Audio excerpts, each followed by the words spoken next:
welcome in. What is up? What is up? Happy What is up? Wednesday. What is up? Josh Banton in the building. What's up, Josh? Appreciate you hopping in. Happy Wednesday. That's fucking gorgeous. Yo, welcome in. Welcome in. Let me get, hopefully this goes quick over here. Is it Who's Bay? Thank you so much for hopping in. Hit exclamation point submit. And Yeah, you caught us at a perfect time. We literally just hopped on. Welcome in. Welcome in. Anthony, welcome in. Josh, appreciate you being here. Y'all tap the screen, share out the live over on the top. If you would like to submit and you're on this platform over here, go to my link tree and click on Track Talk Submission. You'll see all the details, read through all the details, follow all the steps, head over to our main platform, which is the purple app over here. If you want to see the full line, the order, the minimums, all of that stuff over the course of the live. We're just getting started, but if you are looking for a 20 to 30 minute, usually, long form consultation on the structure of your mix and master, your production elements, your sound design, anything from like lyric and song structure all the way to branding, aesthetic, style, things like that, then definitely get yourself up on the board or hang out for a minute, see what we're all about. Yeah. And you'll be able to, of course, at any point, read through all the details at our submission link, which you can find, again, exclamation point submit. It's right there in the chat on Twitch, or over here, you can go to the link tree and click on Track Talk Submission. All right. We got you covered with the helpful feedback, basically, across the board. 100%. And if we don't know the answer personally, you can bet that we will look into it or we will point you in the right direction. Absolutely. Fool in the Hill, welcome in, welcome in. TikTok is slowly waking up. Y'all keep sharing up the live. The music will begin once we get to 5,000 likes and 20 shares. 5,000 likes and 20 shares. Let me update. Hey, what's up, Wubsy? Thank you for the bits, man. I appreciate you. Thank you for the cheers. Sweet. And hopefully we can get Wubs. Skylar. Welcome in. How's your Wednesday going? Good to see you, bro. And then hopefully I'm tapping on TikTok because I love tapping, to be honest. Sometimes I miss it. I don't know. It makes me feel productive, and I get to do my little 1-2 number. 1 2 1 2 1 2 1 2 1 2 double trigger finger. It's been a day so far, but not terrible. Yeah, I'm sorry to hear that, man. That's, can sometimes we're like, man, it's been such a day, and then we're like, it's kind of been a week, and then we're like, wait, it's been a month. It's kind of been 7 years, actually. You know what I mean? What's up, Bridges? Welcome in. It's been a lifetime. I'm like, man, it's actually been my entire adulthood. Twin Herons, welcome in. Y'all share out the live. Keep tapping the screen. Definitely just make sure to read through all those steps at that submission link. We honestly hesitate to answer questions on this side of things because things can get lost in translation. Yeah. All the info is listed at the submission link there, and then there also is an FAQ section. If you read through all of that and then you still have questions, let us know. But we really, really need you to read through those steps so that you know exactly what you're signing up for. 100%. We would absolutely love to have you, though. I do have your email though, so you did send that to the right place. Full and Hill, thank you so much for the hand heart. I appreciate you a lot. Sean Allen, thank you so much for being here. Also, Bridget, I appreciate you. It's going. How are you? It's going pretty well. I don't think I can't complain much. Brazil, welcome in. How are you feeling? Yeah, welcome in from Brazil. Appreciate you being here. How y'all feeling? Yeah, Wubs. I mean, we try to stay positive for sure. Like, obviously, we're so grateful for so much, Yeah. But life be lifing sometimes. But yeah, for sure. Like, it's sometimes just funny when we're like, man, it's just been hard, and then we're like, it's kind of been hard for a while.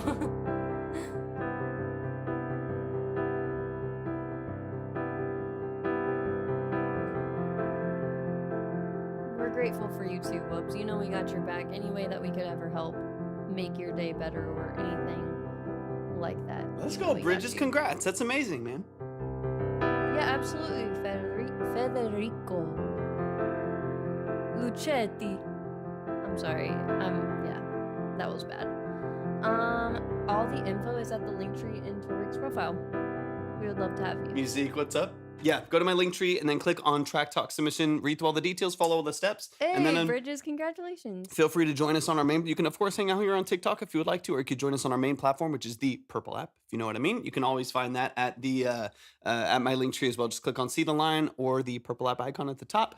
That way you can see the line, you can see the order, the minimums, all of that good stuff. You can see the chat from all the different platforms, etc. It's also better quality audio and visual. I love that so much, Wubsy. Wubsy, that's like a huge honor. I love that, man.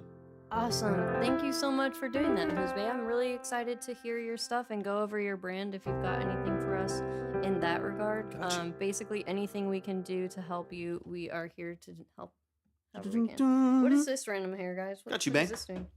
Look at this. Look at this.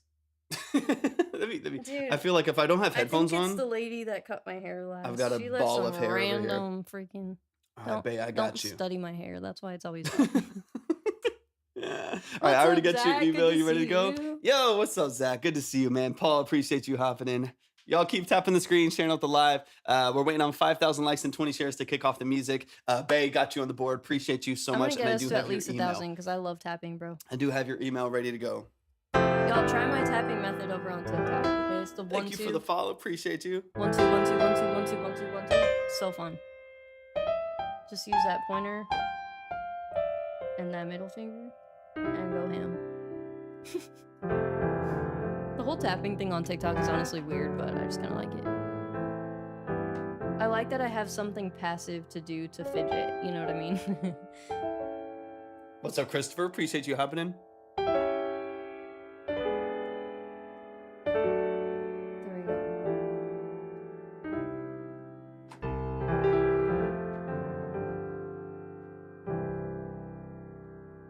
Hey, who's way? I saw you hop on TikTok as well.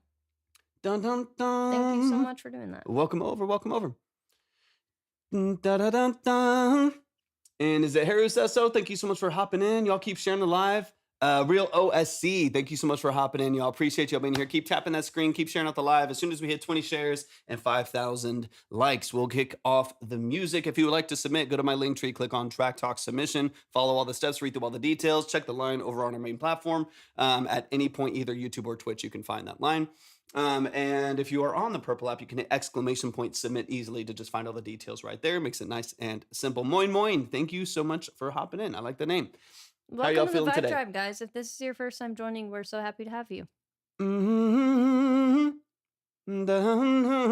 Alias Trouble, thank you so much for the follow. I really appreciate that. We don't really put people in boxes, but if you want to record a voice note and send it to us, we can go over that if you'd like.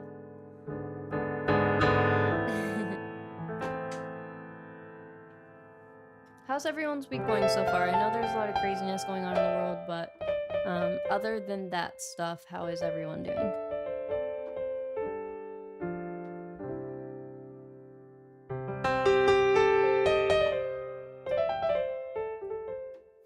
All right, thank you for the follow, Moin. I appreciate that a lot. And is that Jason? Am I reading through the numbers and stuff correctly? I appreciate. Yeah, if you ever want to, I'm sure if you remember. I don't know if is it under a different name. I don't know if I've seen the DM specifically yet. I can definitely go check for it though. But I appreciate that so much. I really appreciate you saying that. Thank you so much. I really appreciate that. Rocky, welcome in. How you feeling, Rocky? Appreciate y'all being here. We don't bring people on the live like that, at least not in this live structure. Maybe in the future we'll start doing some like talent shows and stuff like that just for fun.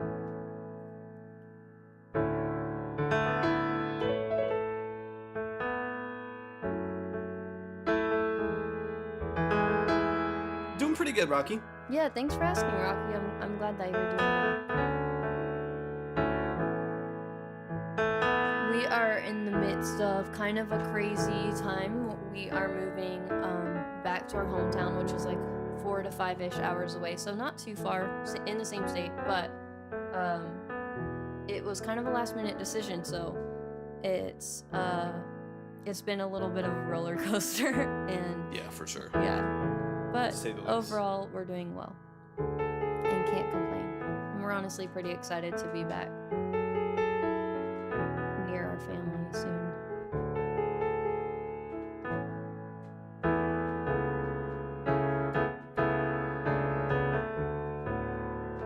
Hey, thank you so much. I appreciate that. Yeah, it's like it's all thank you. Mixed, right? It's like all crazy and like anxiety inducing, but also exciting and thrilling. I think it's mixed for us because we would like to get outside of Texas at some point, but for now it feels like the right thing to be closer to them.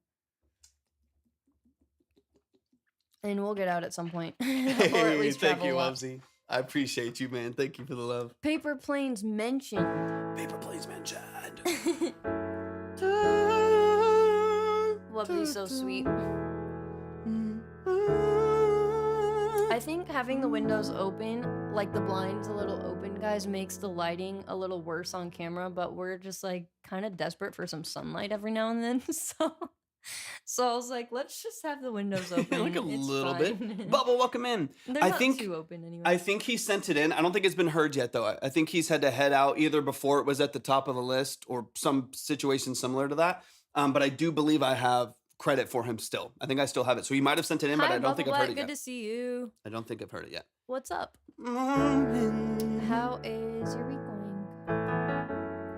Got in this moment with you. I can't control it. Whoops, hold on.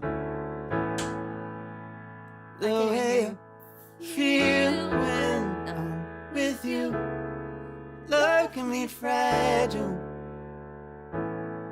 But baby, Why didn't you do without that? you, it would be tragic. Hey. Hey, for us to never is through. We'll fly like paper planes in the sky. Thank you, Wubsy. Let go of all our reasons why. The wind will take us where we're going. The sun will kiss us till we're golden. Oh, So high. I know Gotta do a this little shit's more. up there. It's high in the original key still. Yeah. Oh, no, no. I know, yeah, we should. I want to do like a lot more stuff like that, but you know, you just gotta find the time to the do time it. and the energy. I'm like breaking the desk. I know. Hey, thank you, Bubble. Yeah, just like I would love to do like an acoustic album. I have so many songs that I've just like it's been sitting for so long. They're just like old, and I would love to do like an updated version, but not the same updated version. And it'd be fun to do. What's up, Average Savage? Appreciate you hopping in. Welcome in. Thank you so much. Back to you as well. Thank you for the finger heart. I appreciate you, Bubble.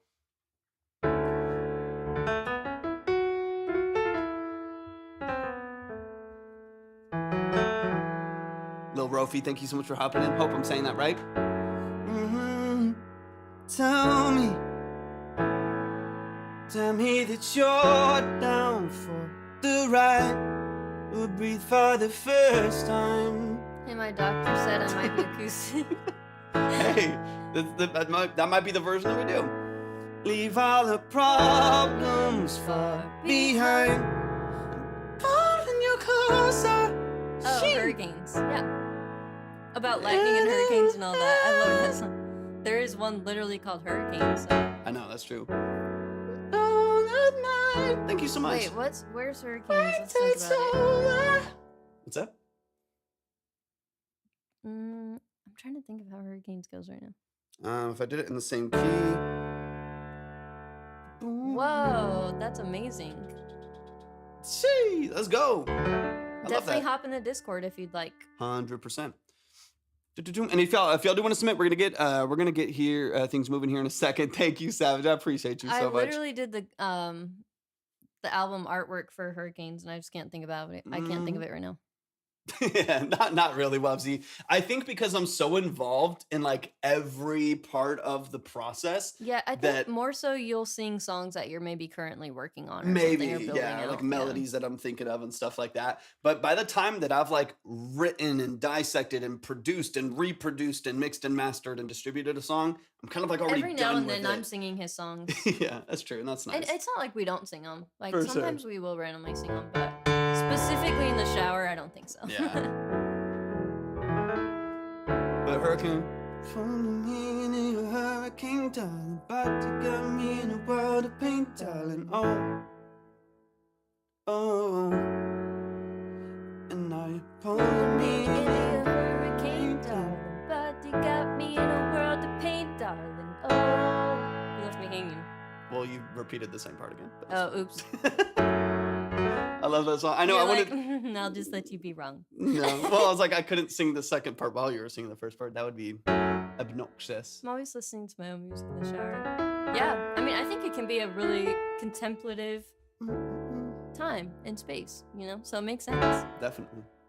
That's why people say some of their best ideas come in the shower. Oh, really? She's like, we've heard this song a million times, bro. Biz, what's up, Biz? Appreciate you happening. I don't wanna waste my time. Don't wanna spend another dime. I don't wanna wake up in a bed just made for you. Are you what it's all about? Think I got you figured out. Every time I leave, how do I end up next to you? And now you're pulling me into your hurricane, darling. But you got me in a world of pink, darling. Oh, oh. And now you're pulling me under your waves, and I'm drowning, looking for a light in the stars, and I'm counting. Oh, oh. I don't know how to do. Yeah, it's true. Biz, I wish it was a Moog. It's a Behringer Poly D, so it is the mini Moog clone from Behringer. Fantastic synth. Sounds. It's the knockoff. It's the knockoff. It sounds absolutely incredible. I love it. I'm obsessed with it. It's a fantastic sequencer, but it is unfortunately not a Model D. I know, right, Wubsy? Sometimes we're like getting sick of our own music. We're just like, bruh, I can't even listen to this anymore. Model D mini Moog. Not yet, at least. Not yet. Maybe someday. I would love to get an original Model D, or at least like the modern Moog reissue. They do. I love it. The thing is a beast. It's super. Actually, well, no, I don't have the MIDI set up on here, but it does sound fantastic. You can play it really quick if you want. We have some time. You never pass up an opportunity. Right, but I guess we need to. They can see it, so. And then let me show you guys. Click back. Oopsie. Let me see. 1 second. I'm like, it's probably because we're always getting hype and shaking this table. Wait, hold on. It's fucking the camera up. No, it's just it literally I'm just kidding. does this all the time for some reason. I don't know why. There we go. There we go. I'd have to. Hopefully this isn't like screw up with the speakers, but let me get it through. Oh, sorry, Bubble, but I want to hear that while that whole song is that on a platform somewhere. Do you mean Hurricanes? Yeah, Hurricanes on all platforms. It is on all platforms, yeah. And then we'll be releasing a metal or like a rock version of it. Maybe not metal. Yeah. But a rock version of it at some point in the future. Hi, Joseph. Good to see you. What's up, fam? What's up? What's up? What's up?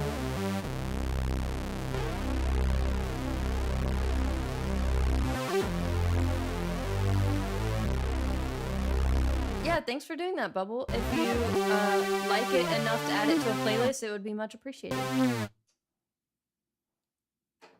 Let's do this. Let's do this. Let's. Yeah, I posted a clip on TikTok and stuff. But it was me playing guitar and singing, but I never did anything with it. It's not released, yeah. Yeah. So let's do this one with the Juno. Let's see. About to head home from work and try to stream South of Midnight. What does South of Midnight mean? Oh, it's like a game or something. I missed the Harry Potter one, dude, and I really wanted to catch that. So I'm bummed. Do y'all know of a guy named JT Lou? I'm assuming that's how I said Lou. I would think it's Lou, right? I don't. Do you know JT Laux? No. He said nah. Oh, Lux, okay. I don't think so.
Don't worry, the Harry Potter one didn't happen. Things came up today's stream in between. Okay, good. Whew, I really don't want to miss the Harry Potter one. I do have notifications set up too, so I should get notified when you are gonna do that one. And I really hope that I don't miss it. Okay, let's see.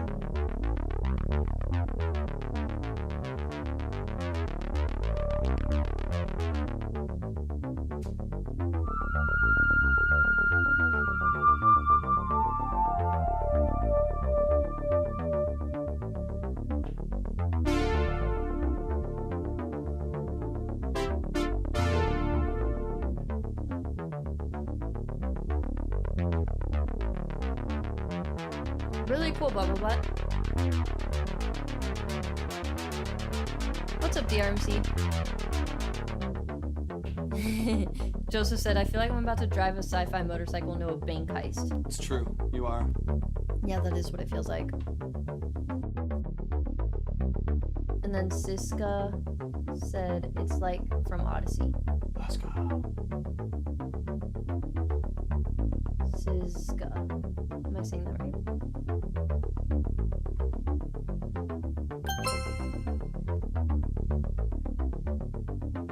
Big love looping live on the live show.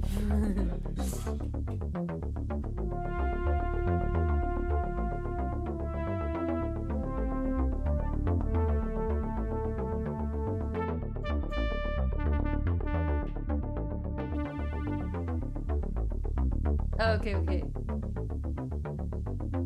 It still made sense, so that's what's funny.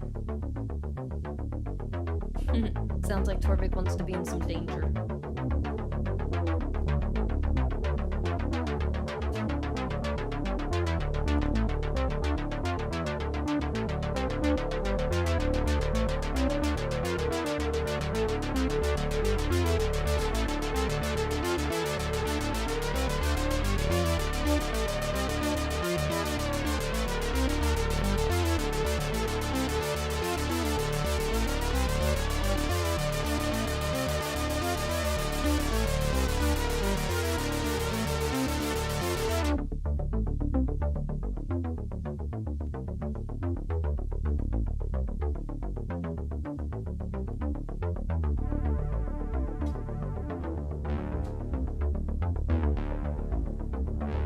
Live looping live on the live show. There you go.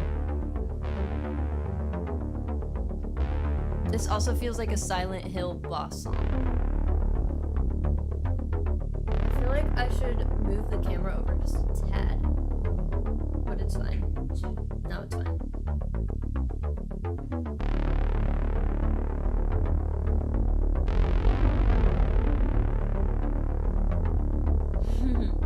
Like the sirens are going off. Ah. Yeah, no, genuinely. It's like a sci-fi thriller. They're running around in some hallways like Severance vibes. And the monster's coming.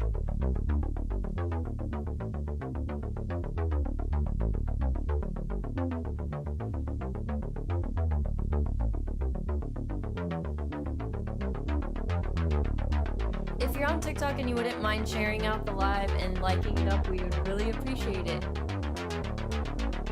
We'll get into the consultation soon. Just having a little fun.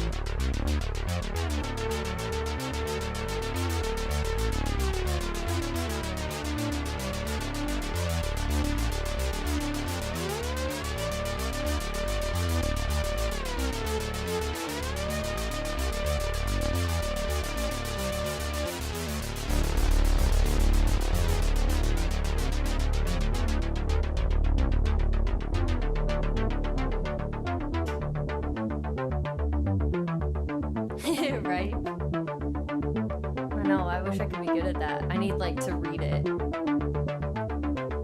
Somebody give me something to read.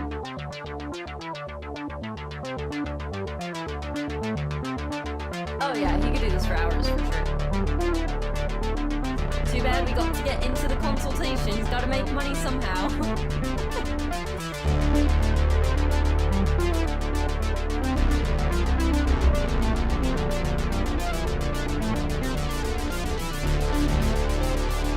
to unblock it. Unblock it again.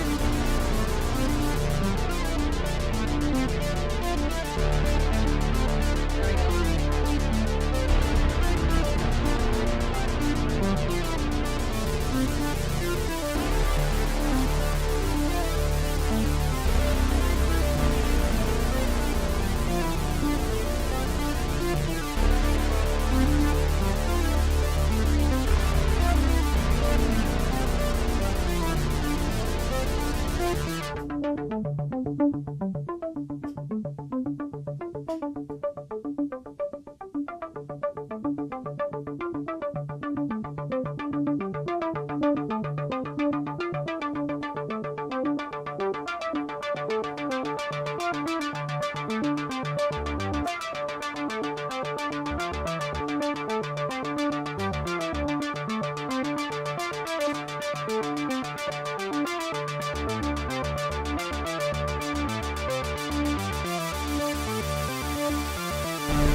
One day, Ed. That's fun. For now, it's the knockoff. It's got to be the knockoff.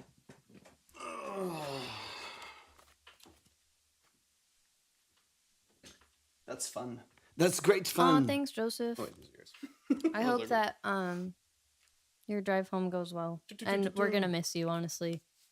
I got a little sad just now, just because you said have a good stream. So I'm like, oh, okay. The family's leaving. That means you're not coming back in. Most likely. But totally understand. Here, Ed, welcome in. What?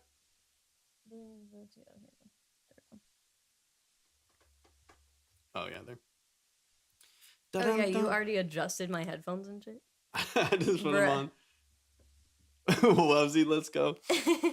Yeah, Ed. Yeah, it's a Poly D, which you already know. I do Poly D, and there's a Juno 106 was the kind of the brass that I'm playing underneath that. Juno 106 DX21 underneath that.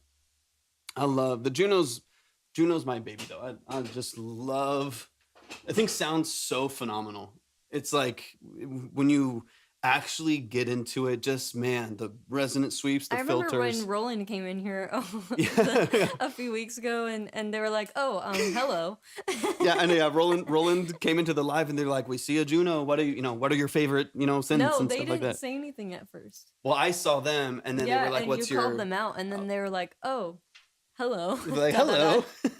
What Roland gear do you like? What And Roland gear do you have? I live perpetually in that mindset. So yeah, I constantly have like a reverb cart full of random stuff just waiting for the trigger to He be does. pulled. It's He does. hilarious. I'm like, in this economy?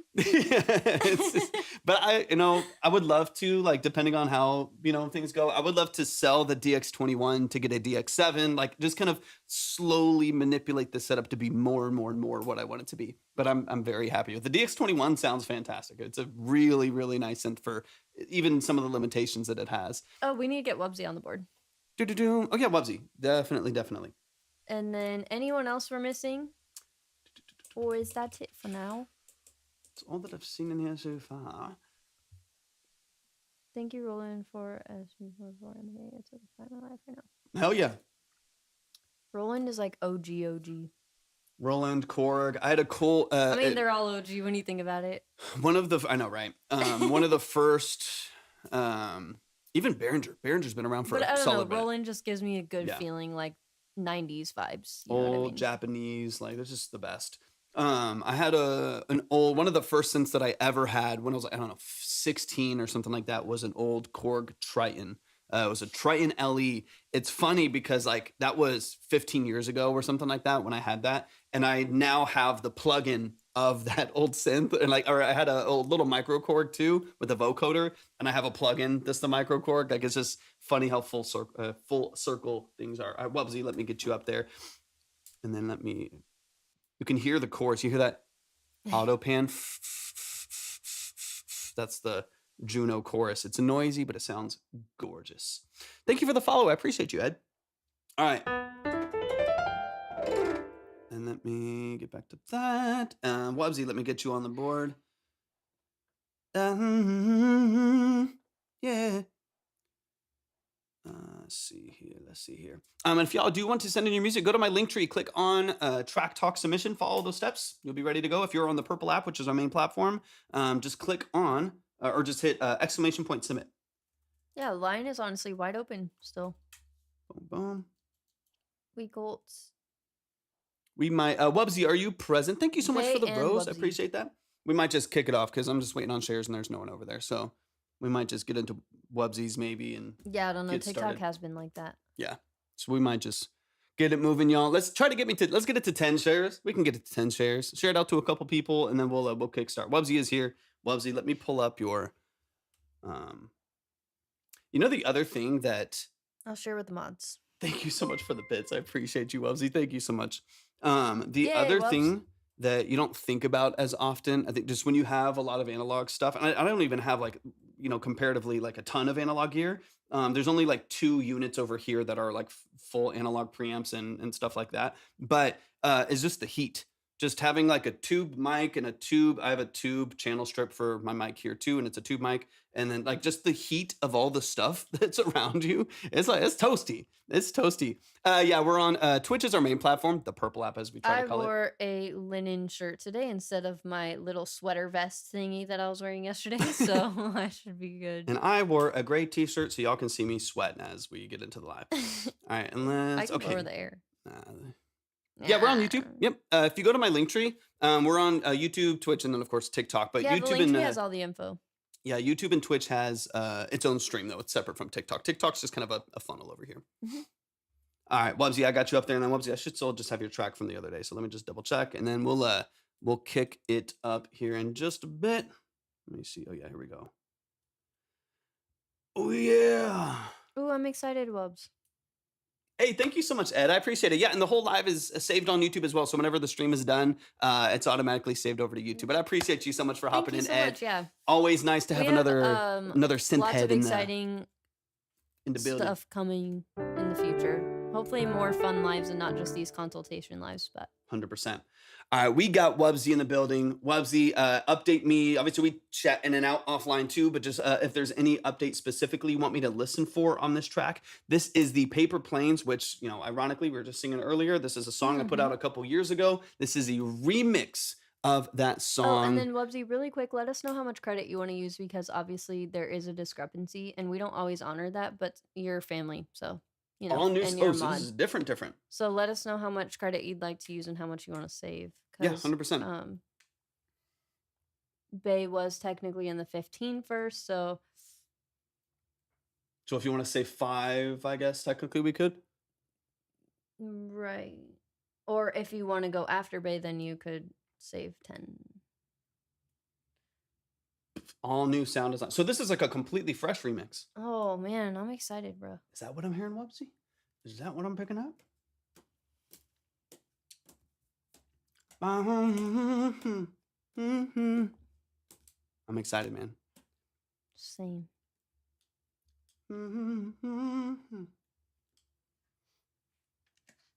That's sweet. We'll still say 5 for you. All right, I got you. You'll just like chronically have credit with us, okay? Just know you always got something in the Torvik bank. The Bank of Torvik.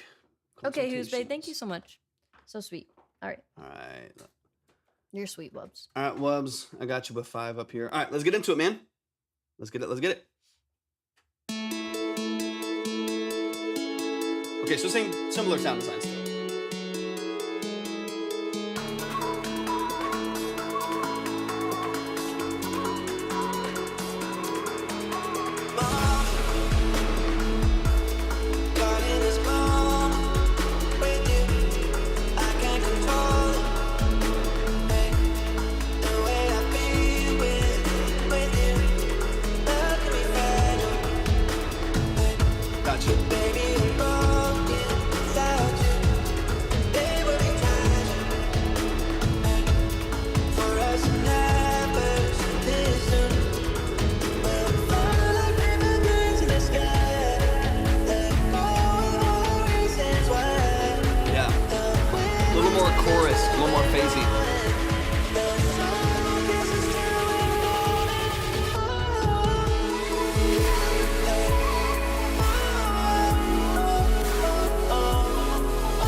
Let's go, Wubsy. Let's go. Y'all, show some love. You're a beast, man. You're a beast. All right, let's get into it. A couple small things that I'm hearing. One, that I'm curious of is, are you doing any like widening? I know this is interesting on FL Studio because I have it and I've used it plenty. I used it for a couple years exclusively. Didn't even touch Pro Tools to get used to the interface. And you have mono to stereo processing built into each track that you have. Are you doing any additional like full stereo movement on that? Are you adding any wideners to the drums or maybe even just the master a little bit? The one thing that I actually feel, the overall balance, like I'm still getting good clarity of the vocal. I'm still like the bass feels really present, has a lot of energy to it, but I do feel like I am missing some of like the grounded snap of the mix a little bit. So like the kick doesn't quite like hit right in the middle of the mix, like right in the chest. It feels kind of soft or kind of pushed out of the way a little bit. So I'd be curious if on your kick or drum bus or anything like that, you are pushing the stereo processing all the way to the right, or if you are widening with any kind of a stereo widener or something like that. Let me know. But let's get into it. Let's run it from the top and we'll get into some details. But I think that's one of the only things that I feel like I'm really like feeling in the mix, right? Is that things kind of seem to be pushed out just a little bit and you don't get that kind of grounding bass effect that you want. And that you could also too, revisit it a little bit. Check your like drums, bass, and buses that carry those elements and see what is processed and if those elements need to be brought back. Welcome in. Maybe 12%. Okay, let's listen for it. Let's get into some details here. And then you also might, personally speaking, the balance is really good on the low end. Like it feels full, like it feels really energetic there, but you miss some of the snap and some of the punch. So you might want to go to your kick or any layers of kicks that you have and actually lift the high end a little bit. A lot of what you like actually like hear in the kick is not like, I think when people like, I want more like kick, I want more bass, I want that happening, they tend to like push the low end of the track. They tend to like add, thank you for the follow, I appreciate you a lot. They tend to like crank the low end or pull tech it and kind of push the far low end frequencies. But a lot of what you're actually hearing comes through on the high end, right? So like 5K plus. So you might, if you want like a little more like slice, you want a little bit more punch from the drums, of course your compression is going to be a big part of that, but also the high end of the EQ. So you're not only getting like the thud, right? Like the actual like boom of the kick itself, but the sharpness, like the attack of it that kind of sets the rhythm of the song. You might want to lift that a little bit. So just so it cuts through a little bit, because it just feels slightly soft. It's very like warm and open, and I do like that part of the mix, but it does feel a little bit soft when you do your drops. And I think that could be one way you could very simply, like these are 5-minute revisions, right? Very simply increase some of the presence there. All right, let's get into it from the top.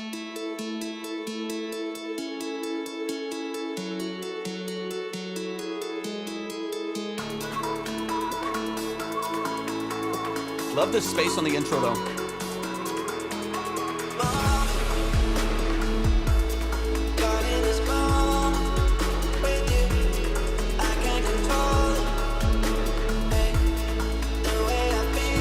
It also could be something on the master. So you know, here's what happens, and we've talked a lot about this with compression before, is like the compounded effects of processing, right? Just as an example, if you have 6 vocal layers and you like brighten all of them and EQ all of them, and then you go to a background vocal bus, and then you put an EQ on that one a little bit, and then you have a full vocal bus and you EQ that one a little bit, and then you send it to the master, and then on the master you brighten it again. The compounded effects of each of those compressors, each of those I got into a habit of EQ. Yeah, 100%. At any point, I think it just depends on what you hear, right? Like sometimes I leave something dry. Sometimes I EQ it to hell, depending on how I want something to, fit into the structure of a mix. There's no right or wrong answer to that, right? As you know, it just comes down to taste and comes down, what do you want to get out of that kick? How do you want it to present itself in the mix? Stuff like that. But when it comes to, what was I going to say? Oh, like the compounded processing, right? Same thing happens with compression. You have a sample that you bring in that's already compressed from Splice, and then you compress that again on its channel. Then you send it to a drum bus and you compress it another 1-2 times. Then you send it to a master and you have another 2 compressors and a limit, like, right? You get this compounded effect of processing that sometimes can kind of suck the life out of your mix. And so those are things that you just kind of have to be careful of. And I would just kind of look for some of that maybe happening here. So let's say on your kick, you have it at 12% to open it up a little bit. Then you have a drum bus and you put it like, up like another 20%. It's already stereo, right? It's already a stereo signal. And then you up it another 20%. And then you send it to the master. And on the master, you want it to be wide. You want everything to feel wide. So you widen it another 15-20%. But the compound effect of that is going to introduce some hollowness, some phase issues, right? Because of all these things. So I always try to be careful of and just hyper intentional with, if I know I'm going to like compress something a little tighter on my drum bus, I might leave something a little bit more open previous to that on my actual drum signal, right? Like if I know I'm going to crush it with a distressor on the drum bus or something like that, I might mix the drums accordingly to not even really be touched with compression, knowing I want a specific effect later on. It takes a little bit of foresight. Like that takes, I think, a little bit of like looking at the end of the song and what you want, like having some vision, looking at the end of the song and like, how do I want these drums? Do I want them snappy and bright? Do I want them hollow and dark and moody? Or do I want to automate that to where it's a little bit of both, you know, so on and so on. But try to look towards the end and be like, what do I want to get out of these drums? And what do I need to process? Otherwise, your next plugin is always just fixing an issue, right? So you like control something and suppress it, and then you brighten it on the bus, and then you control it again later. And every next plugin is just a problem solver as opposed to color to your signal. So something to, I'm preaching kind of to the choir now, but to a little bit to everybody. But it's just something always to look out for that can be really valuable for you to kind of dig into a little bit. All right, let me back it up a little bit.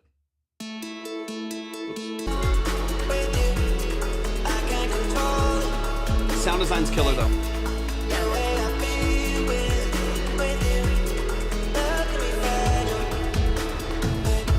And this was just like the perfect pace for a remix too. Like it's a little bit faster than the original by, 8 BPM or something like that. It's a little bit faster. It's a little bit more open, but it is just enough, man. It's just enough. It's really well done. Okay, starting over. Yeah, I think this platform does that.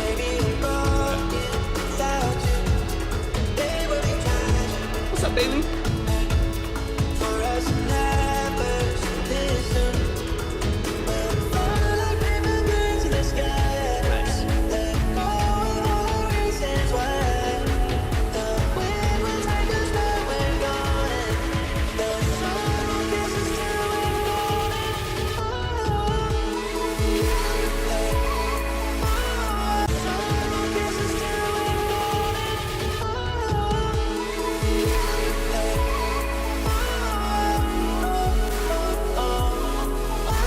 Right there, yeah, it's like none of that is hitting. Yeah, like the kick feels over suppressed, and that very well could be in the sample itself. Like that very well could be just the kick choice itself. Like it just depends on what you're using, right? But that kick definitely isn't punching. It's not driving. It's triggering some chains, like it's triggering some side chains, and it's helping like build the structure there. But it's not like slicing. It's not cutting. So that'd be like the kick and snare to me right there is like something I would definitely just dig into a little bit on the processing side, because I think your synthesis sounds great. The rest of the song to me sounds really like vibrant and wide and open. What's up, Retrack? Welcome in. Good to see you, bro. It feels really wide and open, and I'm really liking the sound design there. And even like your toms when you're building up, right? Like those like cinematic drums, those sound nice and wide and open, but then kind of the crux of the whole breakdown right here, right? When the bass drops, you go to the low sub bass and the kick and the snare comes in like officially. I think it's mostly drums from what I'm hearing. And as you very well know with revisions to stuff like that, there's a bit of a domino effect sometimes. So you might slice through those drums a little bit more and they just punch and they're super clean. And now the vocals kind of in the background. So there's always a little bit of like give and take you got to do a little bit here. But I definitely want like your drop itself to put a lot of focus there, because that's the part that I feel like is not quite engaging enough, right? We have some dynamic EQ on the kick, which is new. I would, personally speaking, I wouldn't do any very tasteful or not do dynamic EQ because it's another compressor. So anytime Thank you so much, Loki, for the tiny dice. Hey, I appreciate you so much, Loki. Anytime that like frequency is like kicking in, it's like suppressing a whole entire frequency range of the drum there. So if that's not necessary, unless there's like a really specific reason why you're doing that, I would shy away from it, because you're not letting like the full life of the kick come through. And if you find that you need to do that, you might just want a different drum sample, right? You just might want to snap your kick that's a little bit easier, because once again, you have an already like fully compressed drum sample from wherever you got it, right? It could be from anywhere, fully compressed, and then you have a Please read the pinned comment. Thank you. A large frequency range being cut out of it, and being suppressed, right? The lick. The kick triggers it. So the kick is triggering it on, that's the side chain that we're hearing. Is that what you're saying?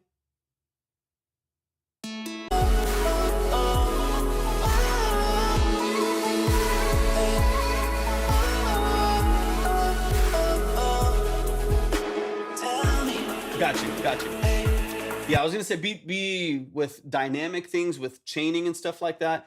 Just be aware of like the domino effect, even if it's not on the kick, right? Be aware of some of the domino effect that can kind of bring into place because like it can get tricky really fast.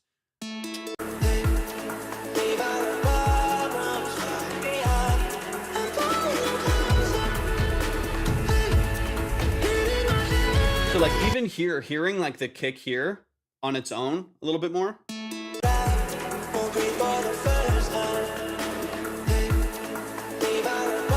Pretty dark, like pretty mellow. It sounds good on the verses because there's not as much competition when the bass and all the other synthesis is in. But once you hit that hook, I think you might want to have a second layer to the kick, so it still has a body underneath it. Because this is a nice, warm, thumpy kick, right? It works well on the verses, but when that hook comes in, everything gets so bright, right? Like it's just super vibrant, and so the kick feels far weaker in comparison, just because you went so big on the hook, which is perfect. Like that's what you want. You want it to be vibrant and crazy, right? Super energetic. But in contrast, now that original kick feels super like dark and soft in comparison. So you either need to, in my personal opinion, need to like support it with another kick that is, bright and has a really high attack to it. It cuts through a little bit more that you can stack and layer, or switch it to another kick that still has body but a little bit more slice to it, a little bit more punch to it, just because it is missing like that high-end energy to kind of cut it through the mix. Let me go a little bit further, but those are a couple small details that I would just make some small revisions to. I think so. I mean, it really just depends. I think that if you layer it again, you got to kind of rebalance it, try to mitigate some phase issues, like there, some little things you'll want to look at. But I do think that it would help because it's such a good drop in concept. You know what I mean? Like when I hear what's happening, I hear the bass drop and I hear those bright synths come in, and I hear like the like structure of what's happening in the percussion, but it like doesn't quite manifest itself in the mix, right? It's like I can hear the idea, but it's not presenting itself sonically. And I think having some really like snappy percussion in there would help. Whether the snare I think might be fine, but definitely like the kick for sure. It needs some slice, needs some bite to it. Do you have water? Yeah. Okay.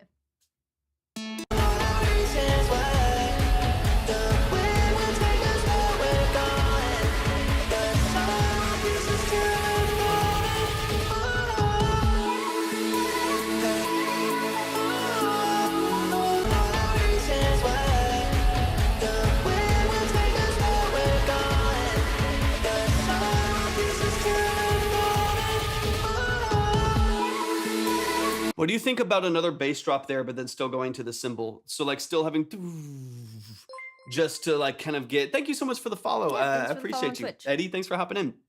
If you do another like sub drop right there, just to transition a little bit. I think we've talked about that a little bit before, but the transition and still having the extra crash in there feels like a little empty in comparison and balancing the two. Just an idea, maybe keeping one element to like blend them, because it's like you think you're in a hook but then you're not, but not as much of a surprise in the sound design that would make it like dramatic, right? It's like still half the hook is there, but then half of it's not. So maybe something to transition there a little bit more seamlessly, and then you should be at your like tail end of revision.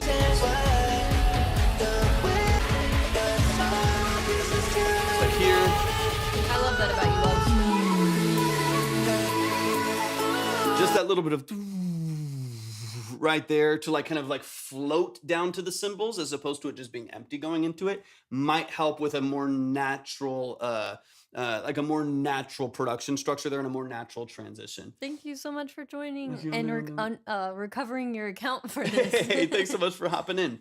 Just that little transition to me just helps glue it together, and then you go back in, the kick is sharp. Those are the like few little details right there that I would make some small adjustments to. But the rest of the sound design I'm really liking. Keep in mind, you might need to push the vocals forward if this happens. If you have more bass energy, if you have a sharper percussion structure, you might need to support the vocals a little bit more. So keep in mind that one revision might affect another, and be careful not to get into a noise battle of like, well, the drums are louder, so now the vocals need to be louder, but then now the synths I don't hear, so you start pushing everything up.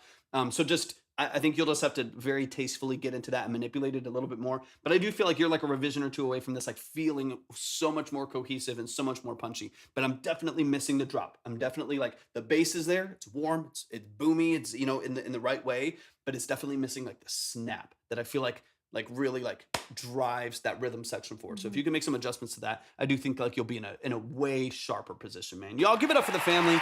That's Wubsy in the building. Wubsy is absolutely the family. One of your last missing links to take you to the next step in your engineering, specifically the engineering portion, because you've got the production down, right? Like your sound design and your intuition on how song structure should be laid out is ideal, Yeah. So you already got that part down. It really is just the engineering portion. I feel like a good answer for you could be some kind of mentorship where you can, like really sit side by side with someone and see what they're doing and why they're doing it, or at least share a screen with someone. I don't know what your budget is for something like that. Yeah. But you could really look at it as, an investment into your schooling, because that's essentially like what it would be. Like I made the tough decision to go back to cosmetology school last year. I have my associate's degree in business from right outside of high school. And then I, went to cosmetology school, and that was a hard decision because it was like over 20 grand. But I was like, I really want to have this in my repertoire, and I want to have all of that knowledge and the ability to do it.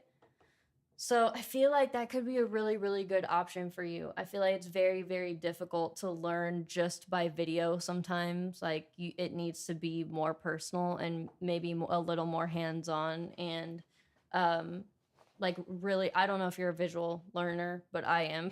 I like very visual. So sometimes it's just, my budget is pretty terrible, but I learn quickly from small amounts of information. I love that.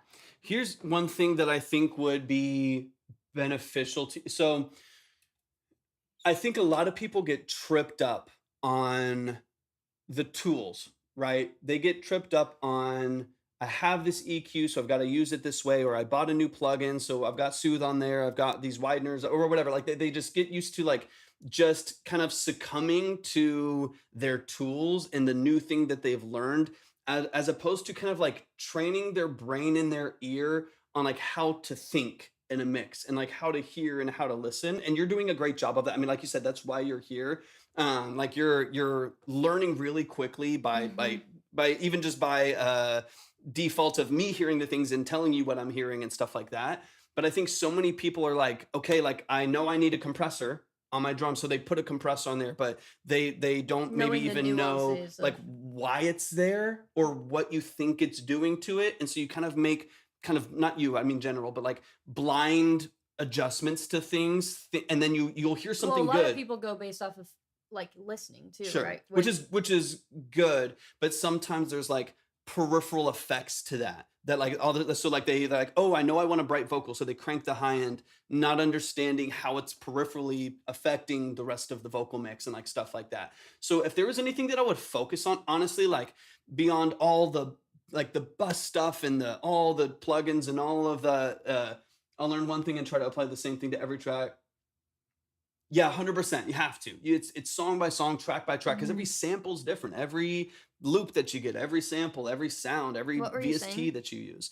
And so I would focus more than anything on like your mind, like your intention and your mindset to your approach, right? Like how phenomenal can you get the balance of your mix with zero plugins? Zero. Get what you would call a dry mix. Like, can you get it wide and punchy and balanced with literally zero plugins on there? A dry synth, a dry vocals. Felipe, thank you so much. I appreciate that.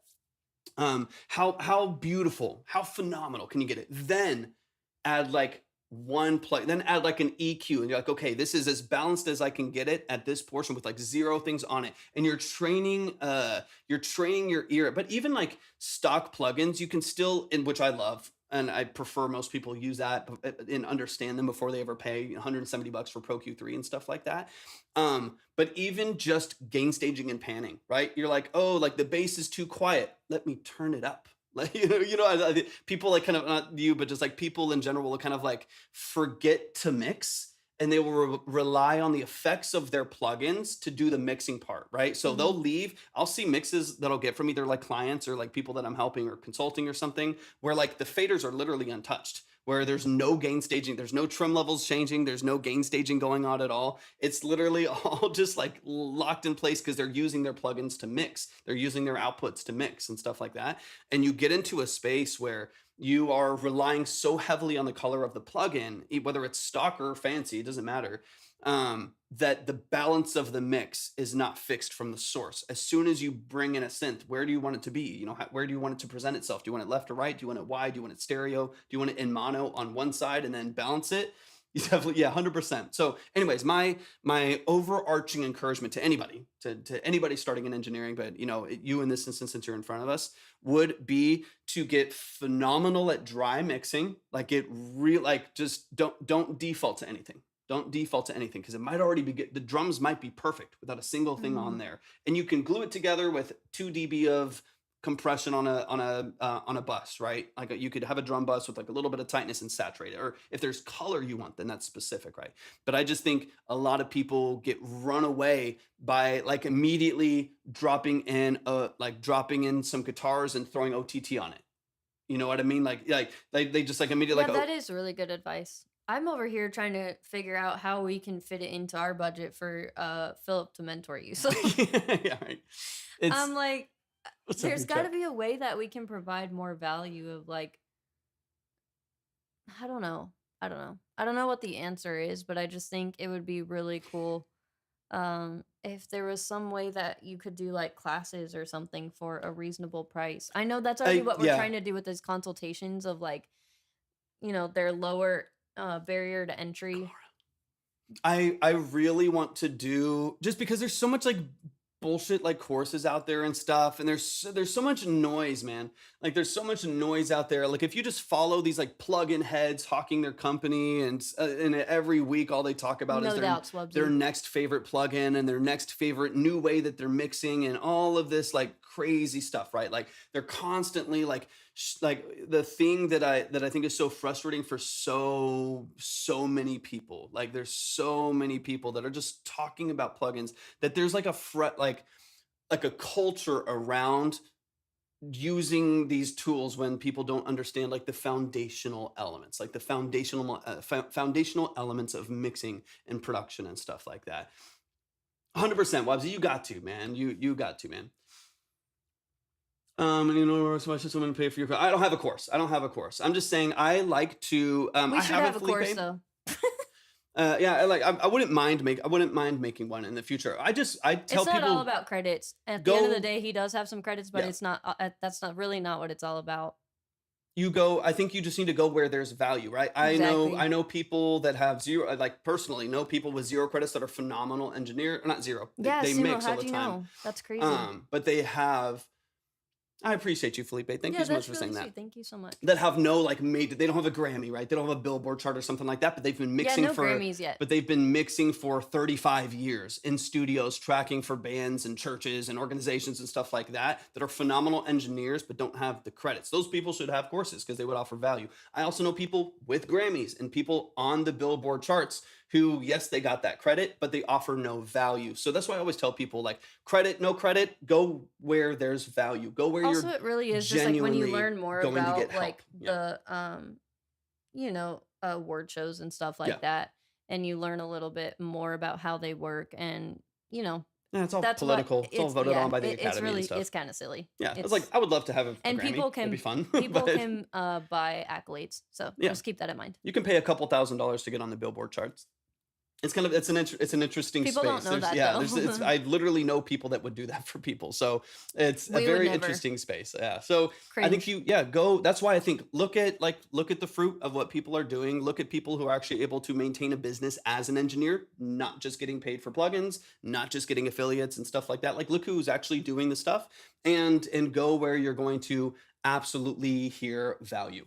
Recommend you an album to hear. Ooh, I mean, like any album or one of his albums. I haven't put in an album in like 6 years. Interested then in like learning more about what we do here, why we do what we do, who we are, what our credentials are, any of that stuff. We do have a website, theobsidiankey.com, and there is lots of info in Torvik's profile at the link tree. I can't have a freaking link in my profile because I'm over here getting him all the yeah, followers. definitely go So follow it Libby. is also in my link tree, but I can't get it on TikTok because I know, TikTok it's is brutal. Thank you for the worst. follow, Felipe. I appreciate it. Anyways, all of that's a longer form rant too of, I think so many people could benefit from hitting reset. I am not here to tell everybody Sumo, stop to asking that. I already answered. We do. spend millions, thousands of dollars on plugins and stuff like that if you don't understand the foundation. The Raccoon King is our father. Except Melodyne. Everyone should have Melodyne. And then on the branding side of things, Wubs, I really want to start like getting things in order for you way before you amen. I love that, bro. I gotta use the restroom real quick. I'll be back. I really want to start getting. I love Melodyne. That's what Wubsy said. Hell yeah. Ponder that while you sit on the pot. Anyway, I would really love to get that stuff in order before you definitely like. I don't know. Are you actively doing events right now? And then, how quickly are you trying to release your music, your new music? You know how we feel about it. We would, of course, recommend that you get it to the best place that you possibly can before releasing. But I know everybody has their preferences, and I want to respect that. So I'm just curious when you're thinking and planning to do the bulk of your releases, or at least start releasing. I have been, yes, but I'm also on a break right now so that I can get this album done. Okay.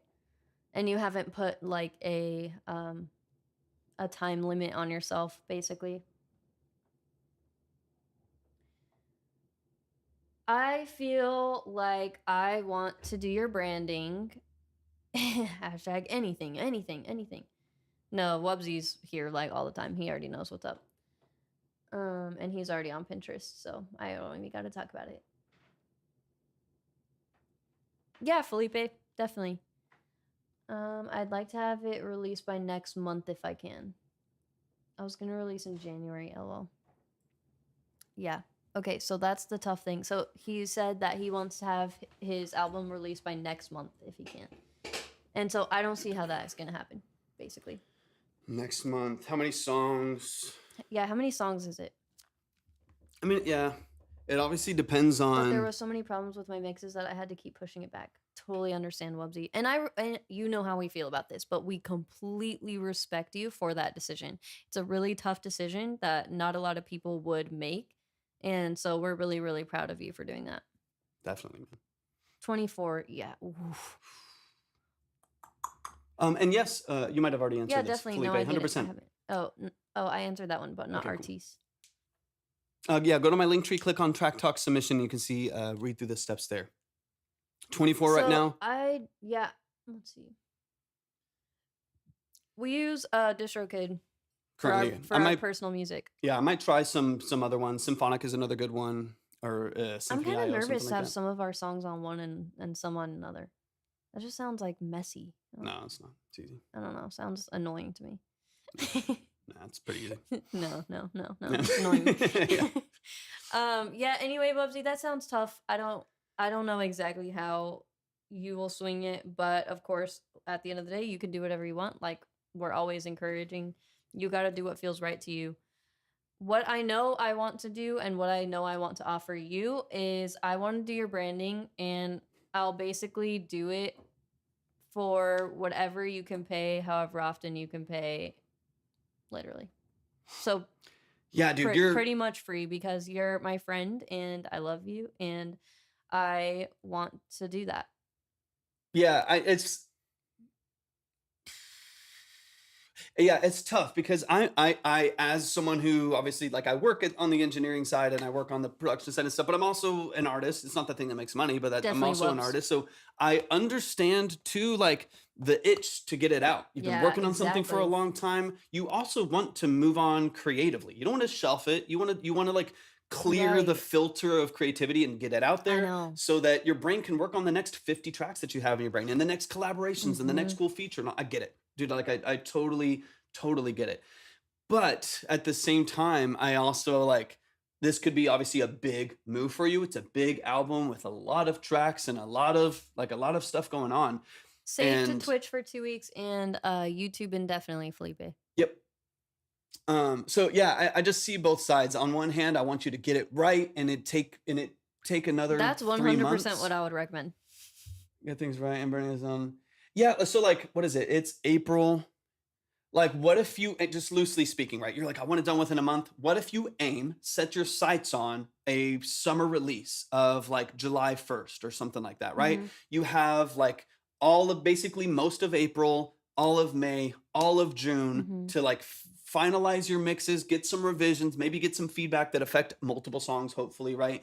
That seems more doable. And then you have like 2.5, 3 months to like polish this up a little bit, start building up a catalog of marketing for it, as opposed to being like, okay, in the next 3 weeks, this has got to be out because I just want to get it out. In the process of doing that, you can still build out some other catalogs and features if you want to that you can release going forward. Exactly. And I also think that you can be doing live events like for sure in the midst of this, like and play whatever of these songs you want. You know, live is different. So have fun in that regard. 100%. Oh yeah, that'd be cool. Love that. Yeah. I mean, live is the perfect way to test it. If it's not hitting in the venue and it's like all of a sudden it's like, dude, this sounds really cool, because you have to separate yourself. This is a hard thing for me because I'm the emotional emo artist on one side and I'm a very analytical, practical engineer on the other side. And I sometimes have to separate my excitement for a song and the reality of its quality. And that's sometimes it's hard to do when you're doing everything. Like in your case, you're producing and you're mixing and you're revising it and then you're performing it, you're DJing, you're doing all this stuff. That's difficult. Like it's a hard balance. So I think it would be a good idea for you to polish what you're doing, start doing some of them, like some of the ones that you feel like are farther along in the process, start doing them live. I love that. Right. And so now it's just about like seeing what genuinely hits beyond like just the excitement of new music and a cool environment, and like what is like a game-changing record that you need to dig into a little bit more. Like if somebody is at a live show and they love what they heard and then they try to play it in their car, you know, you want it to translate 100%. Because everything sounds different. It'll be in a Honda Accord versus like 812s in a venue, right? Like it's so it'll be worth it for sure. For sure, man. You're so talented, man. You have so much going for you. I think that's a really good plan. Just that way you have that in your mind, you know, of like some vision. Okay, yeah. I want it to be done by late summer at least. You know, you want it to be released by the end of summer. That gives you a little bit of peace of mind and ability to plan and freedom to just be like, okay, I have some time to learn and get good at this. Yeah. You know what I mean? 100%. I think it's a really good plan. Absolutely. Y'all can go to my link tree, click on Track Talk Submission, and then of you'll course, see all the details in the meantime, be working on that Pinterest board so that whenever I am able to develop it and you know, we do next steps with that, I have something to work off of, and I'm super excited, Wubsy. Wubsy, that's, Retrack just mentioned it right there. Going live on platforms with your DJ sets is a great way to put in the reps. Because if you're just getting a set a week, or maybe not even that much, and you're trying to like really test these out, go live on socials too and see what hits, see what works, what doesn't work, and even like train your own performative side of it too. You know, like there's a lot of nuance to that. But y'all give it up one time, man. Show some love. Thank you so much for the follow. Show some love to Wubsy. That is absolutely one of the family, one of the mods, one of the sub, like just across the board as the family right there. Definitely. So definitely We love Wubsy make sure so that you are much. following Wubsy any place that you have a chance to. I'm so pumped, Wubsy. It's a good plan, and I'm feeling really good about it. We have Bay next. Bay, hop in the chat. Let me know you're here. Honestly, we might hop off. Yeah, we might get off early today. We've got infinite We have things we so need to many do. projects, so it's like if these consultations aren't gonna, Let's go. like if people aren't really gonna be signing up for them Yeah. today, that's We'll totally move fine. on to Yeah. one of the other 75 things we got to do. Mhm. All right, this is Skyfall by Bay. So Bay, let me know what we're listening to. I'm super excited. And is this my first time hearing you? I know there's another Bay that comes in. From Dallas. We're in Dallas right now. Let's go. This is my second song I've made, so I'm open to all criticism and advice. Saving up for a setup. This was BandLab, unfortunately. So don't apologize at all. I actually heard some pretty surprisingly decent stuff from BandLab. Same Bay. Okay, got you. Let's go. I am excited to break this down, man. Let's get into it. This is Skyfall by Bay, which is 8. We're in Dallas for 1.5 more weeks. And then we out this. But bitch. we'll still be in Texas. 100%. Yeah, we'll be live on Friday. Yep. All right, let's run it. I'm excited. But yeah, so I'm assuming Apple headphones straight into the phone. Let me know what you're doing. And then if you need anything as far as advice on your setup and stuff like that, let me know. But let's get into it. Yeah, give us some details. I'm excited. Gaming headset. Nice. Turtle Beach, something like that.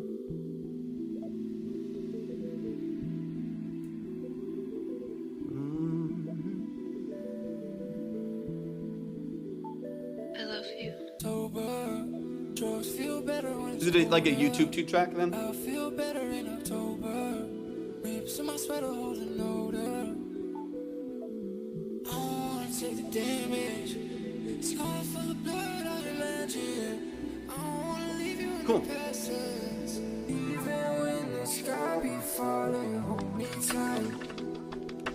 Now that I got you locked in, you're all mine. Baby, you got me lost. Your body couldn't even breathe.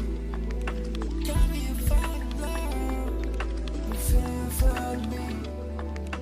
Why do I keep scrolling? I need to feel something else. Your visuals are hard to kill. He walked out, run right into your arms. Won't stop, give me that, have you done with my arms? Saw you insecure, had him playing our songs.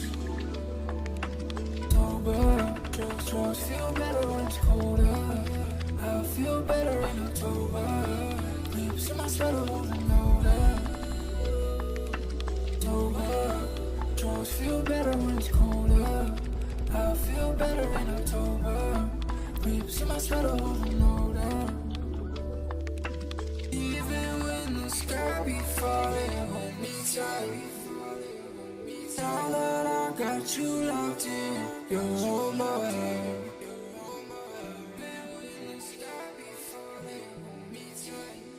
It's a cool feel, man. Cool mood.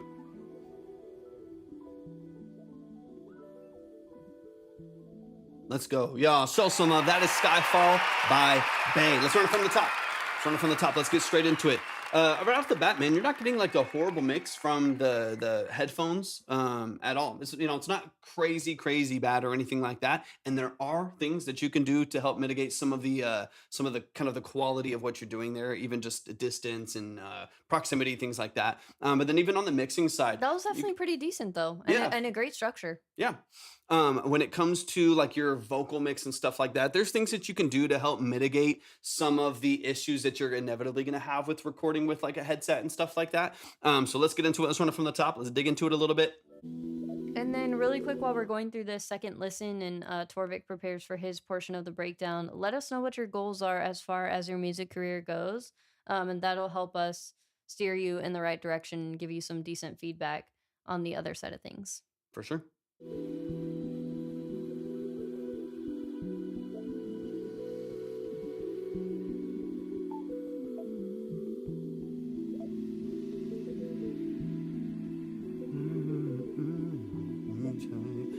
It would be nice too on this intro here. I don't mind a longer intro as long as there's some like fresh information, right? Or something that kind of keeps your interest. I think a lot of people just early on, if they didn't hear something interesting or some kind of vocal structure, would probably just skip because it's like quiet, it's soft, it's kind of open. And if that's not what they're looking for in their playlist, then they're probably going to move on a little bit quicker. One easy way to do that would be this vocal structure here. You have a low octave underneath it, right? I don't want to make it big time at all. Just a niche community of people who correlate to underlying feelings interpreted. Gotcha. Yeah, you're just looking for like a core community to do something that you love. Yeah, so what I would do, if you want the easiest version of this, like that's that. kind of like the cheap way to just make an intro interesting. Take the low octave, the format shifted vocal, and chop it in the intro. Definitely join the Discord here. Let me drop it in for you really quick. Oh, yeah. We would love to have you as a part of the community, and just so you can meet other like-minded creatives and people to have fun with. Definitely. People that get you. So I would immediately have probably the low, like formant shifted octave in this intro right off the bat. It immediately makes it interesting. So immediately people are going to hear a vocal structure. They're going to hear something that's a little bit more engaging. And they're also going to get introduced to your hook structure. So by the time you go into your hook another time, it just feels more catchy. It feels more engaging because you've introduced it early. It's not always the answer, but in this case, when you have a really long open intro that's very like soft, it can be nice to have the hook information there so that grabs people's attention and makes it more catchy the second time that it comes in. And I would just use the low octave for it. So this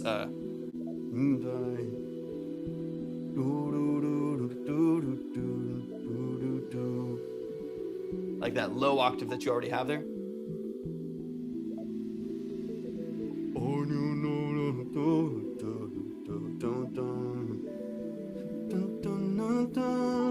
I love you. Yep. Yeah, that's exactly what I think. So like this vocal here. You got that like formant shift at the end right there. I would just copy that over to the intro and maybe chop it a unique way. Maybe just do a part of it and stutter it a little bit or whatever. You know, do what feels creative to you. Do what feels interesting. But it immediately fills in the whole early gap there. And you don't have to have it be like a main hook unless you wanted to. I mean, another easy way to create a little bit more like interest and kind of intrigue in the beginning would just to do, yeah, some underwater stuff. Filter it down, formant shift, low octave, all that stuff, right? That's an easy way to do it. Or you could do a full hook if you want to. It's obviously up to you creatively what you want to do. But I do think that immediately grabs your attention a little bit more. Let me cut into this first verse.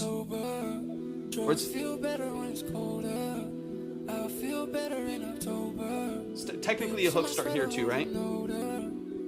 Another option, is this technically a hook? Right here. I love you. Drugs feel better when it's colder. I feel better in October. Rips in my sweater holding odor. I wanna take the damage. Scar full of blood, I'd imagine. I don't wanna leave you in the passage. Got you. Even when the sky be falling, hold me tight. Now that I got you locked in, you're all mine. Got you. I love you. October, drugs feel better when it's colder. I'll feel better in October. I wanna leave you in the passage. Even when the sky be falling, hold me tight. Now that I got you locked in, you're all mine. Baby, you got me lost. Your body couldn't even breathe. Got me a fall in love. I'm feeling flood me. Why do I keep scrolling? I need to feel something else. Okay, so on your like lead vocal structure here, just by default of using like Apple headphones or a gaming headset and stuff like that, you're going to be like missing some frequency, right? So right now, I think you're just kind of overcompensating with the quality of that to make it sound brighter and like a little bit more like punchy at the top and stuff like that. But this is a very like mellow, filtered down beat, right? You're not really competing with a lot. Now, if this was a major pop record with, 15 synths and 20 drum tracks and just a crazy mix that you had to compete with, you might need some really bright, airy, spacious layers at the top to kind of help you with that. But in this case, this is like very like intimate and very dark and moody and aesthetic. You're really not competing with a whole lot. So in my opinion, I would just soften, because what's happening is like you're cranking the top end of the vocal, right, to make it bright and kind of almost brittle, right, making it really, really bright. But it's also introducing way more artifact, way more self noise that you have to gate, way more harsh sibilance and stuff, like that harsh resonance in the vocal that you then need to de-ess out or gate and re-EQ and stuff like that. And especially in BandLab, you're introducing a lot of things that are difficult to mitigate on the other side of it because you don't have a ton of options and a ton of control in BandLab. There's some things you could do, but you are going to have a tougher time. I would soften that high push a little bit. So if at like 10 quay, yeah, I'm sure I don't need to control something low with a high because there's literally almost, and then from the B is, yeah, and then you have a nice little sub bass and stuff in there too. So I would just prefer a warmer, more. Let me play you a song that's actually a great example. I was listening to the song this morning and I really like it. Do you know who Johan Lennox is?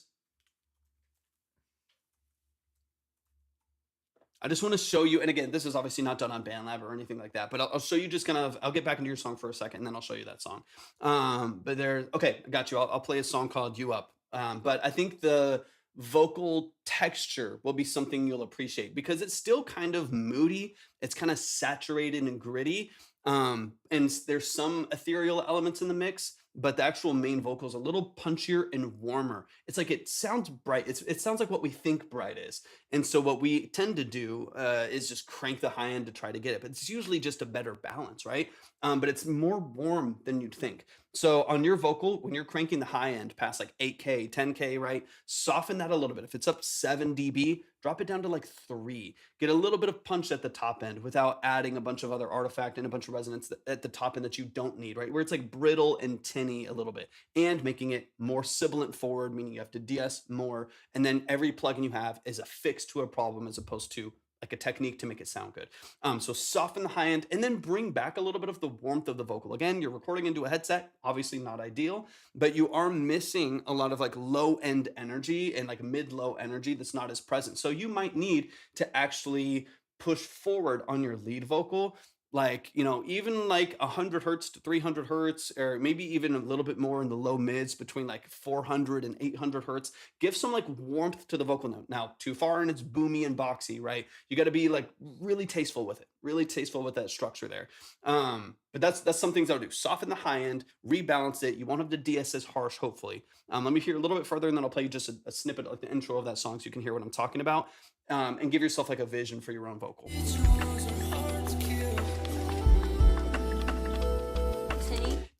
Tinny is like the, I mean, I can like kind of show you in the vocal. It's like the way that it's represented in a mix is usually just kind of ringy, metallic, kind of like this like narrow band And to the like vocal. higher. Yeah. So like think of like a tin, like think of like what it comes from is just like the word like tin, right? Like metal. It sounds just kind of ringy and metallic. Mhm.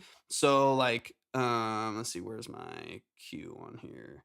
So check. So like if I like crank this high end here, you hear how it just, I mean, obviously this is like a tube mic, which is honestly softening it a lot. But like if I just kind of like crank my high end up here, and it just sounds kind of like, I don't know, just like ringy and metallic and kind of nasty. It's That's harsh on like a high end. right. That's a little bit more of what I'm talking about when I say tinny.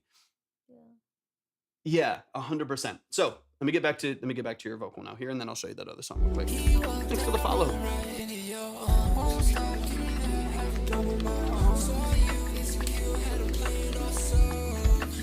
See how you only hear your high-end vocal information. So you just kind of hear like kind of, it's like hissy, and then your reverbs are also very bright. So like the whole top of the mix is like really noisy, and there's already a lot of like noise in the percussion, right? So it just kind of gets busy after a while.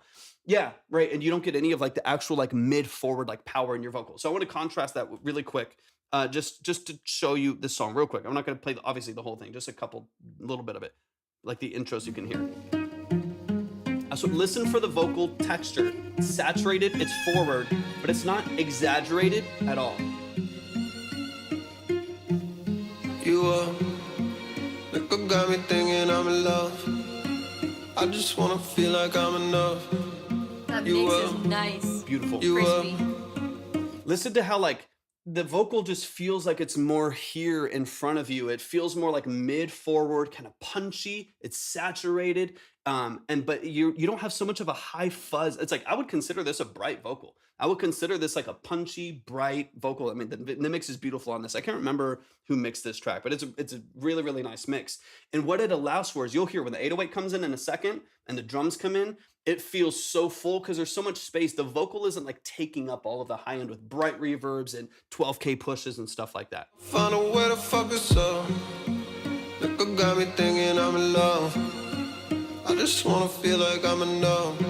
But listen to the space though. So you still have, if you listen, and hopefully, you know, even like a decent stereo or decent headphones, or even just like your phone, there's a beautiful ping pong delay going on. So this is why I like, when I heard your song, I thought of this, is this still has like a long tail hall reverb on it. It still has ping pong delays going back and forth, bouncing around. Like there's a lot going on similar to your vocal, but it's like controlled and polished, which is what I want you to aim for. Having some good references when you're first starting out. Like I don't really reference much now, but when you're first starting out, having a good reference for like what you want your vocal to sound like can make a massive difference. But you can hear like all these crazy delays and stuff. And it's nice. No, you are,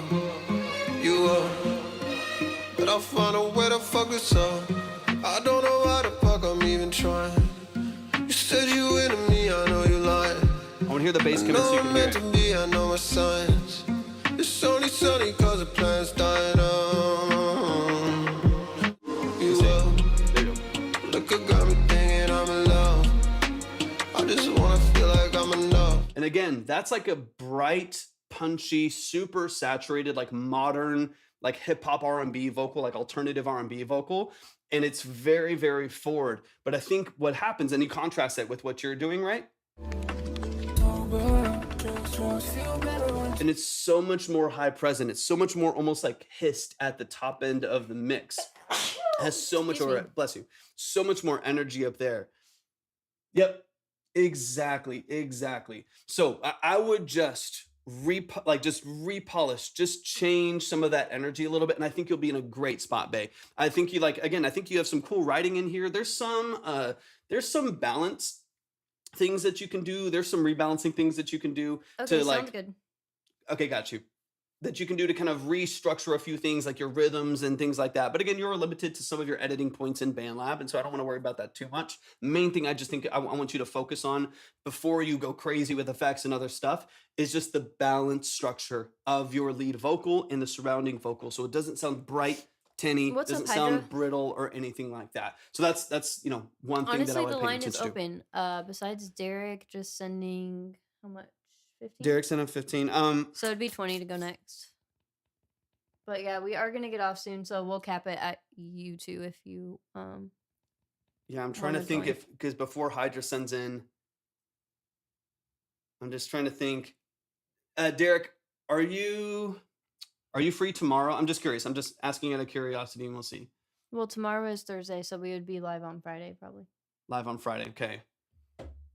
I'm just trying to compartmentalize so we can get the most done. If our time would be better spent somewhere else, yeah.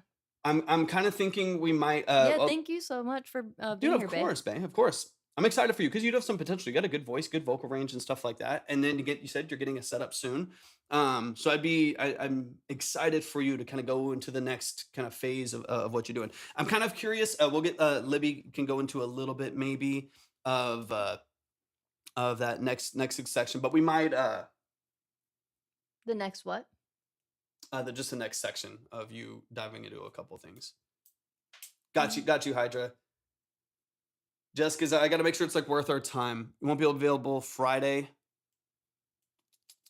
Let's close out with Derek then. And cap it at 2. We'll do Hydra and Derek and then be done. Okay. Yeah, Bae, if you have any questions on branding and marketing, we definitely got you covered. But I know you said that you're kind of just doing it for fun, and got you, Hydra. That's also completely valid. So just let us know if we can do anything to help. Definitely, babe. Definitely. I'm excited for you. Got you. Yeah, sounds good. 100%. That's a really good plan. That's what we always recommend. Work on your sound. And honestly, perfecting your sound first. When you get a new setup, you hit reset, right? So like when I switched from you can't see it over here as well, but like when I you're good, Hydra, you're set. When I switched from the 102 to the M147, it's a completely different vocal mix. This is super, super bright. This one's like super warm and saturated. It's a tube mic. So it's like, they're very, very different things, right? And so I think once you get a new setup coming from this, you're going to have to restructure a lot anyways. This is why I don't want to like touch the mix too much. I want to like focus on like how you approach your vocals more than anything, just because you're going to have to like redo all of this anyways as you go through future records. So I don't want to be like, yeah, take out 200 hertz here and fix this little thing, but it's like going to be a completely different breakdown, right? On the next time that you record. But I want you to, that's why I wanted to play that song and everything. It's like, see how you approach your music and focus not so much on brightening to bring presence, focus on your mids. A little bit of saturation goes a long ways. And I think you'll be in a good spot. I'm super excited, man. Y'all show some love to Bae. Sounds awesome. Show some love, show some love. Us today, Bae, and I hope to see you in the Discord. All right, I'm going to go ahead and just close up. Sure. On here, and then we'll just got shit to do. Mm-hmm. All right, let's go. We're going to do and then did you send it to the updated, both of y'all, did you send it to the updated email? I don't have an email, I don't think, from either of you. So just make sure it's gone to the fresh, to the more current submission form, which I know you sent into. I know you've sent in. Paige, thank you for the follow. Yeah. Hydra, I know you've sent into, but Derek, you might not have. Just sent the email. Okay, got you. I'll look for that to come in, and then we'll just hop off here. Yeah. Got you. All right, Hydra, and then Derek, just make sure you do the same, and we'll be good to go. All right, Hydra, You know the drill. Let me know what we're doing. Let me know what we're listening to. And let me see. Supernatural Hydra, Sane, Nectar. All right. Have I heard this before? Let me know. Oh yeah, I think so. Got you. So you said perks and vocals, right?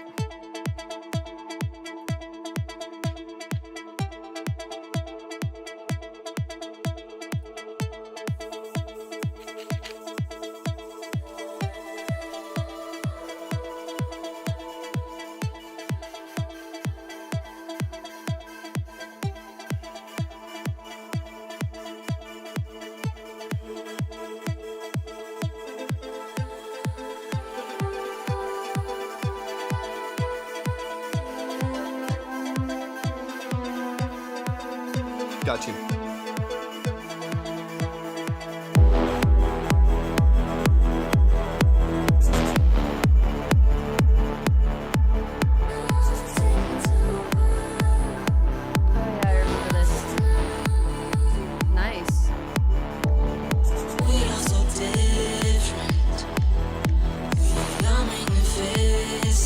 That's a new vocal too.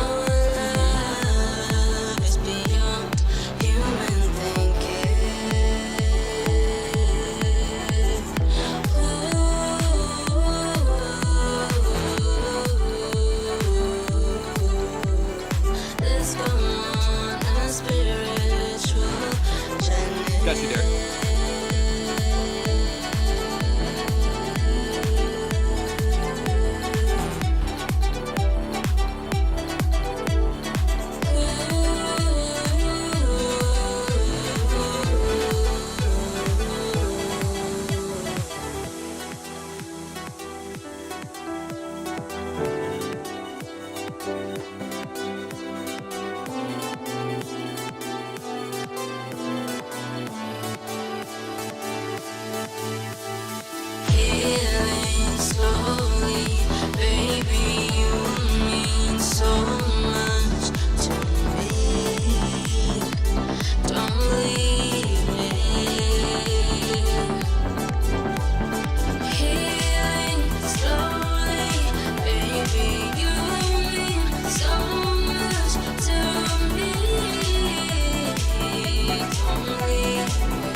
Nice.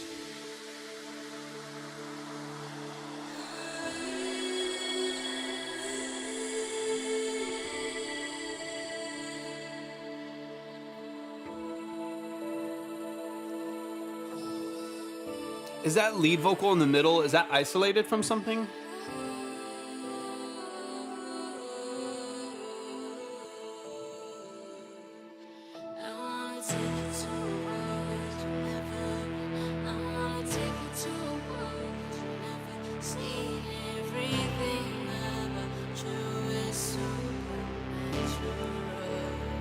Got you. Got you.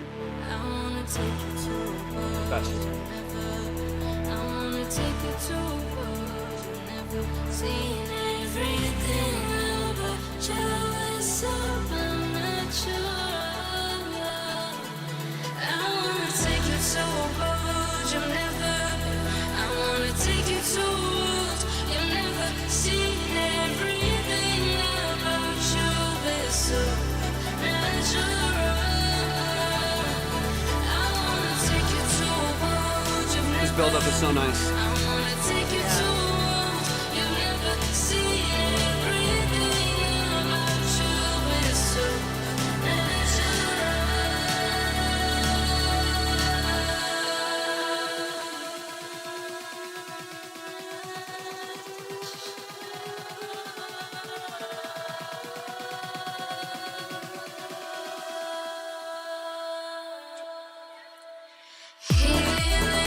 Slowly, baby, you mean so much.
Let's go. Y'all show some love to the family. Show some love to Hydra.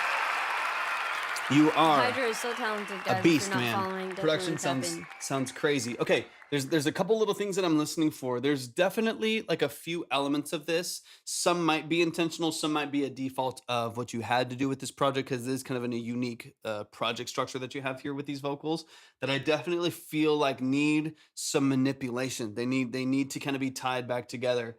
Sounds good. Sounds good, Derek. Perfect.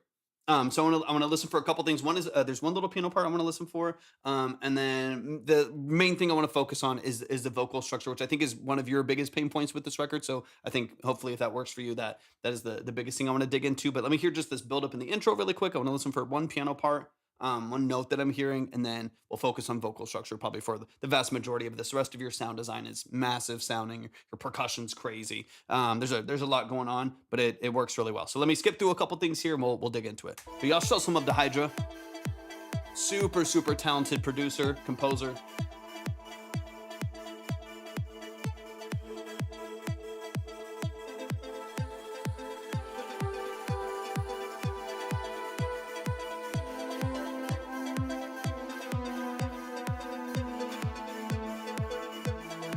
Right.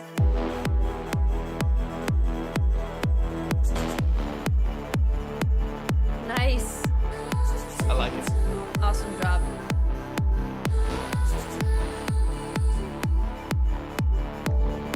We are so different. We are magnificent. Our love is beyond human thinking.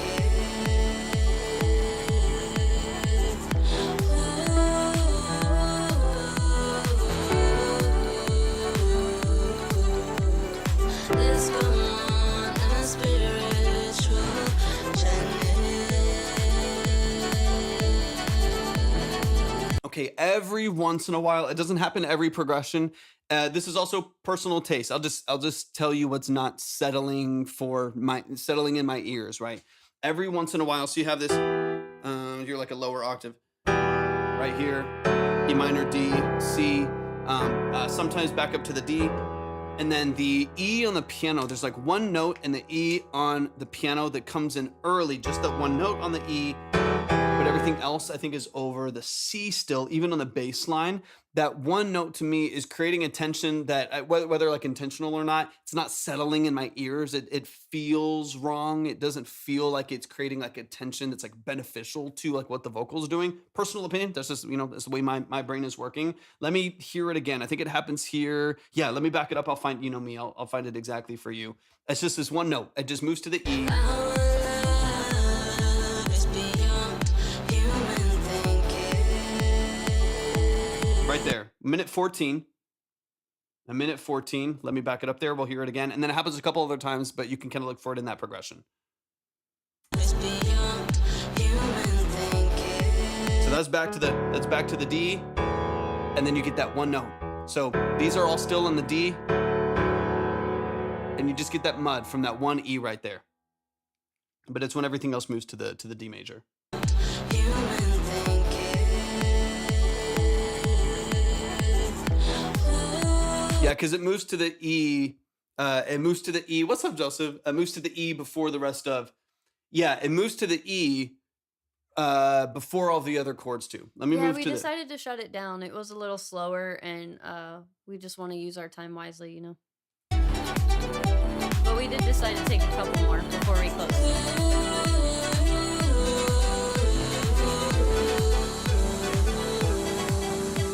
Like right there. Everything else is on the D. So it could even just be F sharp minor. so if it's doing the F sharp minor over that, that's not.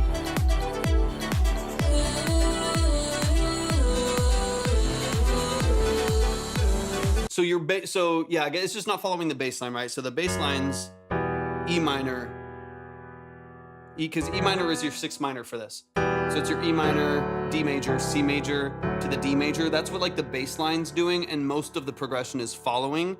And then I think you randomly have what would be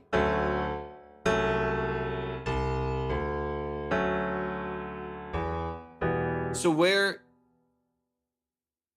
where's the F sharp minor then coming in? Exactly, Joseph. We're drowning, so anytime something's like, not going the way we plan or the way we think it will, we gotta pivot fast. We're like, yeah. Because the track's in E minor, so the F sharp.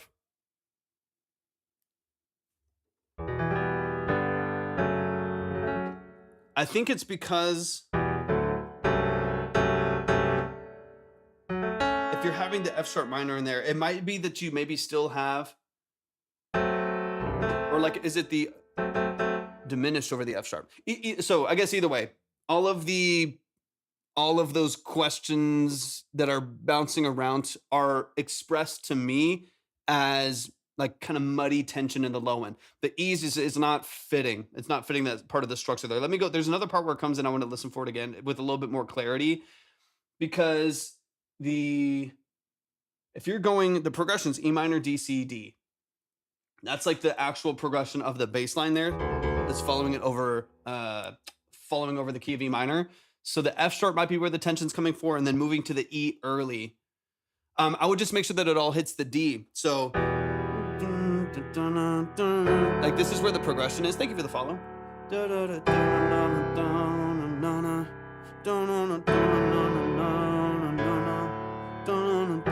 It's like following that same progression through. It's the fact that it does.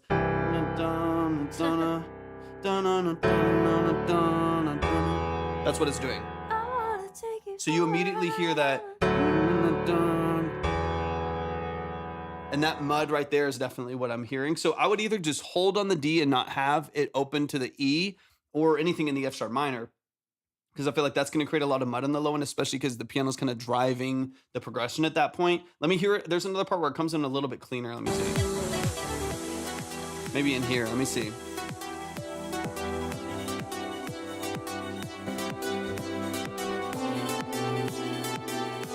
In here. Healing slowly, baby, you mean so much.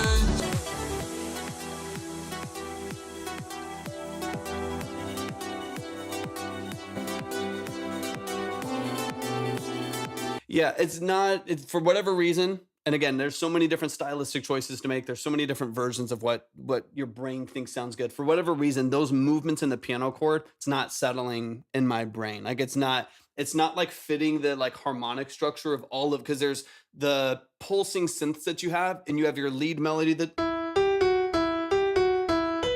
whole like movement over the top. You have all of that movement too. All that coming over the E minor, some of the extra movement of the piano there, it's not settling into like the harmonic structure of the piano progression there in a way that my brain likes it, I guess. So obviously that's up to you to kind of determine if that tension is something that you feel like works really well and feels cohesive to you, then I want you to run with it. There's no right or wrong answer to that. For whatever reason, it's not sounding good in my brain. Like they're not fitting together.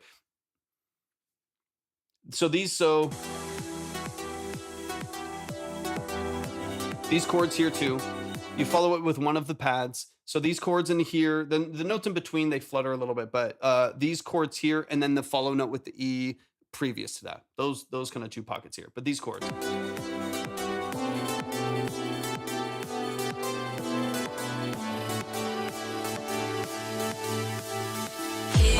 then it's back to this here.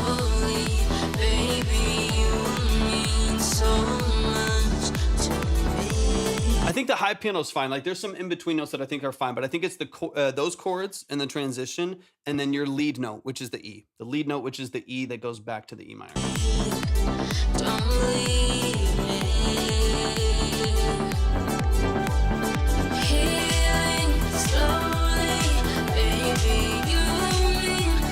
And again, there's, I have my ears, you have your ears, everyone's got kind of a different perspective on it. If you're liking the way that it feels, run with it. 100%.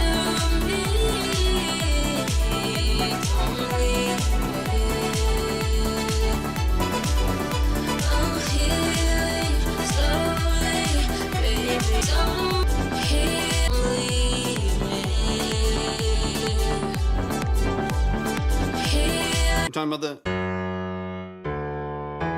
that lead in right there is what you're talking about. Yeah, that octave movement right there is fine, but it's fine because you're over the D major. If you all of a sudden were at, you'd have a lot more, it has like that movement in the octave right there. That works because the bass line is over the D major. If it's not over the D major and the piano moves to the E instead of that like movement right there, then it doesn't settle nearly as much. All right, so that's something I would at the very least revisit. That's up to you. You know, like I don't want you to like feel like you have to like restructure your chords or anything like that. If it just works for you and it's a tension you're trying to create, run with it. But that's definitely something I would like revisit, tune your ear towards it, and just make sure that they're all following the same. Because now, like you said, you have 3 sessions worth of content now. There's so much going on. If there's like a piece of that doesn't line up, it's going to sound muddy. It's going to sound super busy just because it's not. You have 170 tracks, and if 12 of them are kind of following a different progression a little bit, it's going to be really difficult to like bring everything back into alignment or mix them in where they're cohesive, right? So that's just something obviously I have to do that all the time and just like watch out for annoying. it. It's so brutal because you get like, well, I'm like, well, I don't know if I change one of these things and I change the progression, then do I need to change these 40 synths and these arpeggiators that have a different target note and stuff like that? Like, obviously, you know the deal. There's a lot to it. Okay, I just want to break down vocals really quick. It shouldn't take long to me. Overarching point with the vocals. Is there a point to getting way more to learning chords and chord 3, or just playing what feels okay with one key is okay? It's up to you, Ed.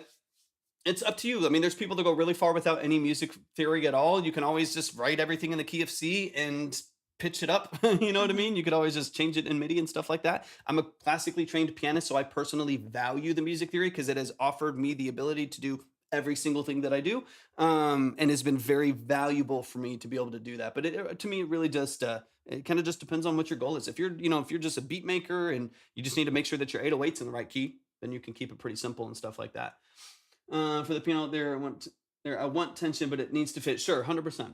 And of course, you know me, I love piano. I love a good piano in there. It does add some like warmth to the mix, adds a little bit of glue, which I really like it. Okay, so now on her vocal really quick. So you're obviously dealt kind of a losing hand, you know what I mean? By dealing with such an isolated phone vocal with, stuff happening in the background. The thing is this isn't a lo-fi record.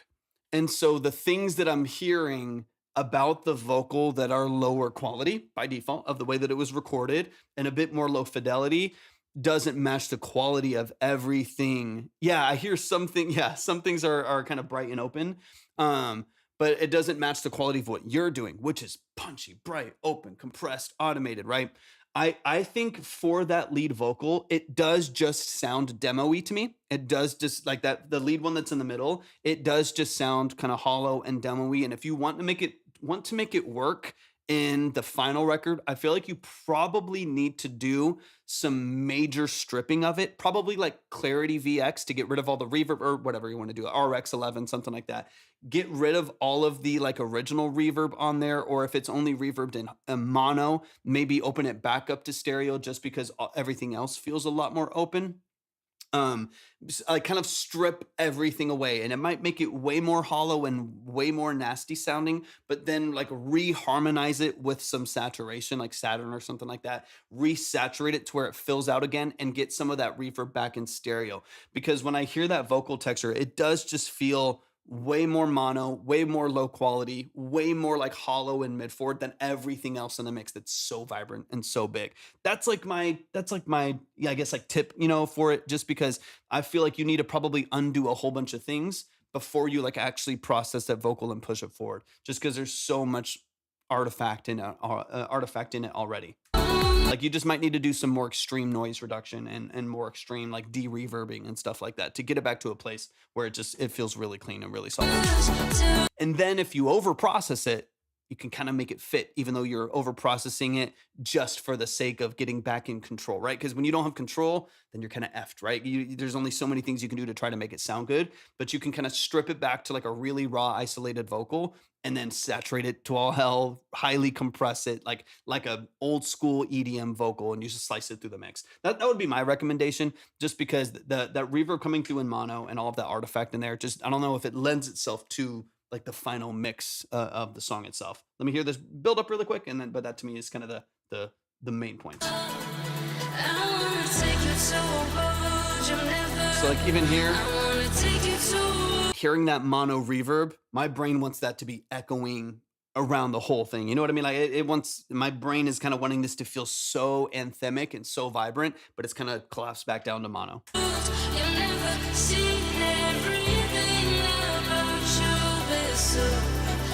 Sound design's killer as always, dude. As always.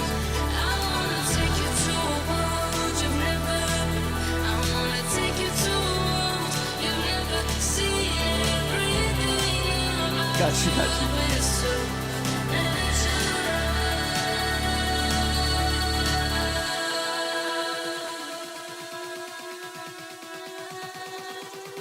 All separately.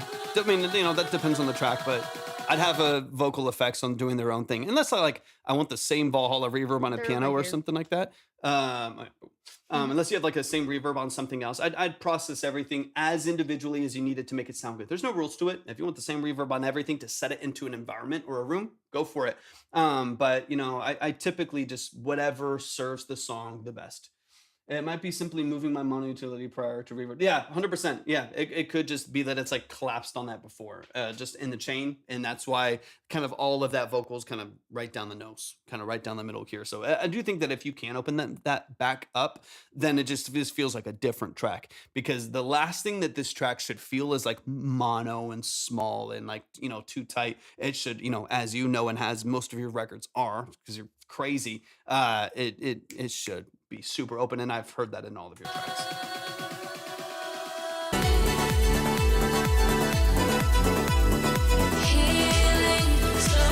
Because you hear the background vocals there. Those are in stereo. Those are not.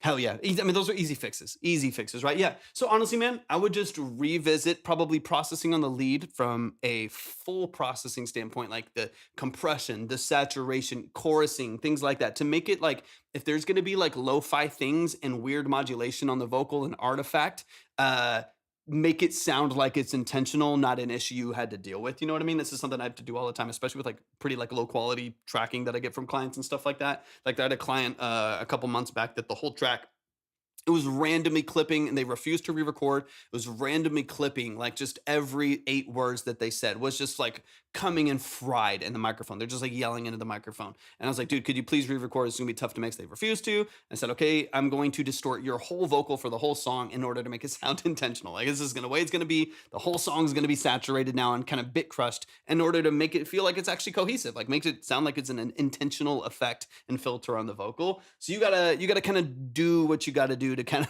of make it work. So kind of the same thing here. If this is already like a stripped vocal, it's already has a bunch of artifact, introduce a bit more so you're at least like back in control of like the texture and the color of the vocal. But dude, you're a beast, man. You already know it. You're a beast. What's up, DJ? Good to see you. Wildly talented. Wildly talented dude. The production structure is crazy, right? I just mainly wanted to dig into the vocals and the piano there, just because I know those are the newer additions to the vocal structure. But dude, you're such a beast. You're such a talented composer. Absolutely. If you have not already heard, you know we love you in here. If you haven't already heard Hydra, you need to go, you know, look up Hydra's music on platforms. It's wildly impressive. He's an incredible producer. I think so. Yeah, I think so. And just revisit it again. You know the deal, Hydra. You're so good at this. Like, it's all about intention. So if you hear something, you're like, yeah, it's wrong, but it feels right to me. You know, I like it. Then just find a way to tuck it in. Find a way to connect it. Maybe maybe like the arpeggiator needs to start a root note at the E to connect it, so at least it feels like it's on the same page. You know, something like that. Or you drop it down to the D so it's following the D major with all the other progressions, and then you fix the whole issue just right there. Little things like that. But dude, you're a beast. We love you. We already know Appreciate where you're at with the marketing and branding side of things. You're waiting to sell the company, all that stuff. So we're not going to go over that today, but you know we got you when the time comes. Hell yeah. Dude, you're a beast, man. We love you, man. Hydra, make sure you go stream Hydra stuff. Follow him on this platform, etc., etc. Let's get it going. We're gonna close it up here, y'all, with Derek Bennett. This is The Storm. Definitely hop in the chat, Derek. Let me know that you're here. I'm excited. It's been a minute. Derek, good to see you, man. Appreciate you hopping in. Let me get this downloaded real quick. Yeah, it has been a while. It's been a minute, man. How have you been? Details are on the first email. Got you. Okay. Good to know. Let me just see if it'll let me. Rebranding. Beautiful. Dude, I'm glad that you caught us right before we were going to hop off. Dude, of course. Of course, man. All right. Let me get the details here. Okay, this is an instrumental from a production I'm doing. I'm doing an entire 10-song album, my first full set of production. Okay, let's go. Let me know what you like, don't like, and what can be added. Vocals coming soon. Not mixed or anything, just production. Someone else is doing the mix and master. Okay, so this is Nice.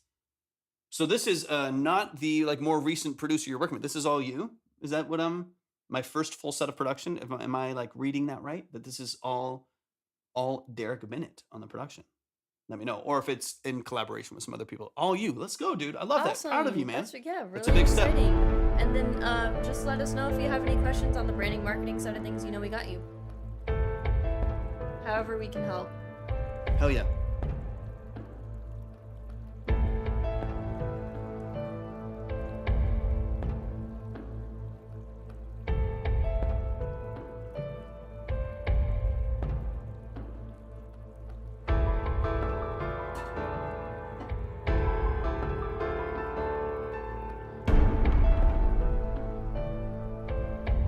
Percussion's cool, This man. is really cool. I know, retrack. Okay, sounds good. Cool. Let us know if you have any questions or you think of anything that we can help you with. Yeah, those drums are sick.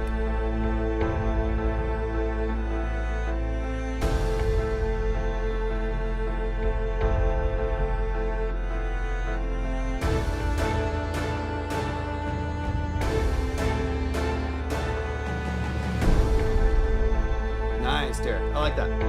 Good call.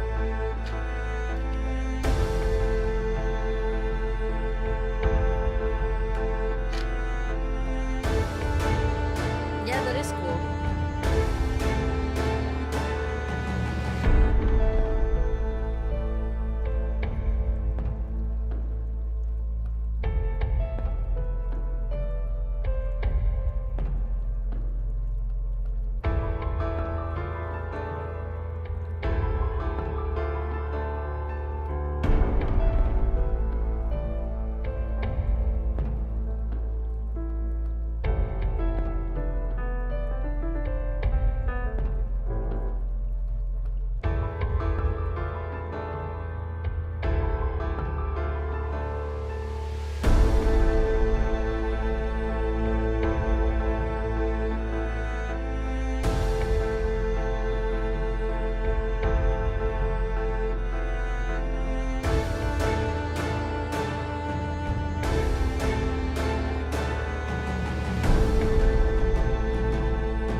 I love Labs percussion, dude. It's really nice.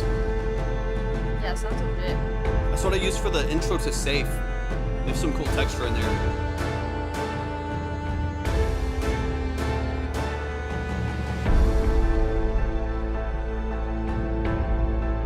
Nice.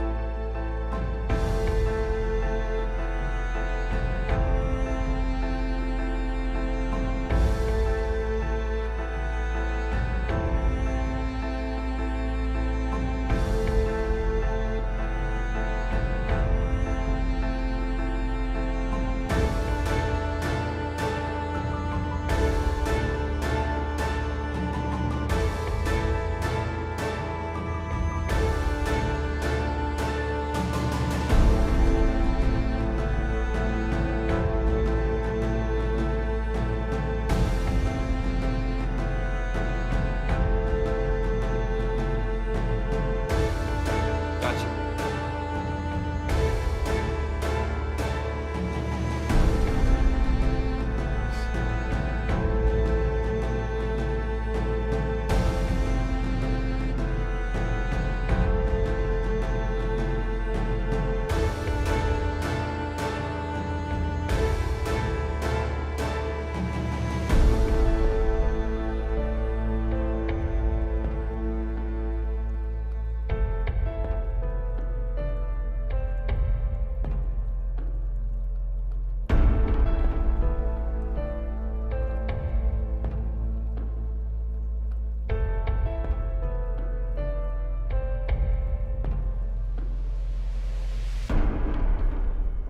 Wow. Let's Derek's go, Derek. Let's go. stunning. Let's go.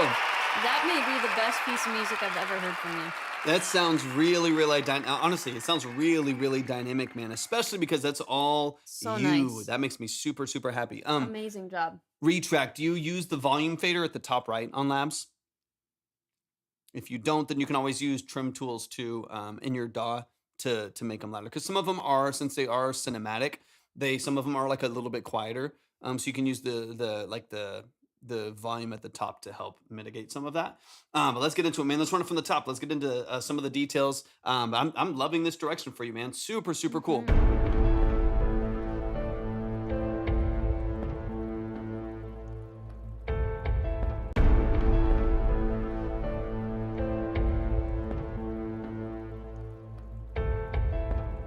Okay, one thing to keep in mind, Kenny, thank you so much for the follow. I appreciate it. I think that's some better transitioning elements. My swell and impacts aren't really good. Got you.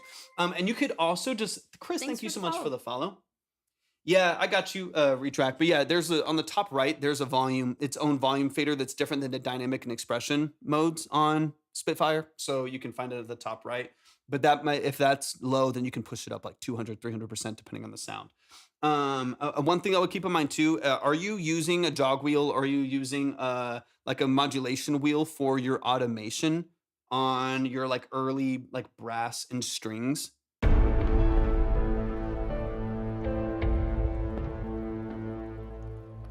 Okay, so you're not okay. So you can hear something in this like sample here that's chopping, right? So you can hear as it kind of like slowly gets quieter and quieter. That usually happens like if I'm even like on the Arturia sometimes if I'm like tracking something and I'm using the wheel and it's not really smooth. If you have any automation, expression automation or anything like that, dynamics automation, velocity, you might want to just make sure that it's a really smooth cut, really smooth transitions, like little things like that throughout the course. Because if it's a little bit choppy on your automation, then you're gonna hear the sample almost like re-trigger as you go through your velocity points or as you go through your like automation and stuff like that. So I would just double check some of those things because you do hear like early on your first introduction to like this brass right here is kind of you hear it like step down its velocity.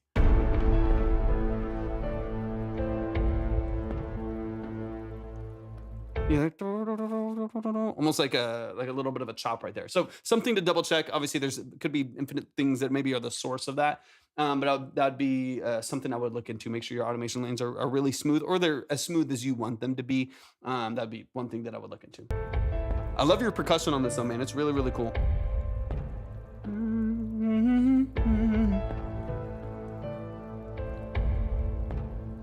Love the melody on the piano.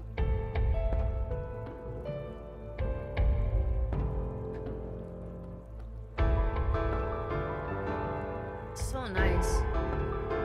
Super well written. Keep going. E minor, D minor, right? E minor, D minor, A minor.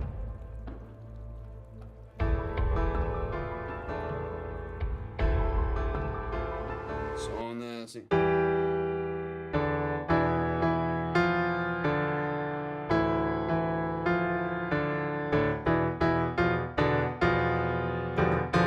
Okay, so you get this kind of diminished right here on the E.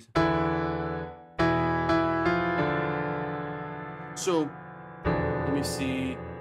Yeah. So it's A minor. So the key is A minor, but you follow this E minor, D minor, A minor, right?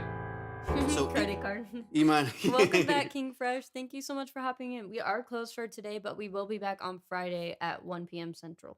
Definitely. So the earlier you get in to use your credit, the better. That way you can have more control over how you use it. But yeah, thank 100%. you so much. So on this,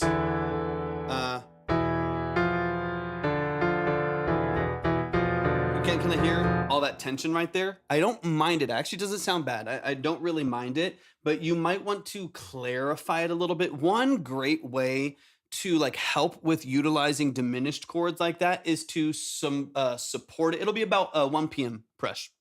Sorry. It'll be about 1 p.m. Central. 1 p.m. Central. Yeah. is to support it with other notes. So and our rough schedule is Monday, Wednesday, Friday at 1 p.m. Central. Got you. But we do kind of go random right now just because we're in the midst of a lot of different things. So if you want to be notified, we do notify our Discord, and then we also notify an Instagram group. Yeah. So if you're interested in either of those. Oh yeah, I'm excited, man. I'm excited to hear your song. Yeah, definitely.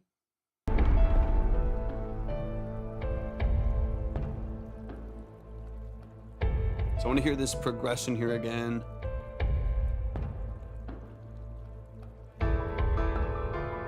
So you just follow that melody. Okay, so here's kind of an example, right?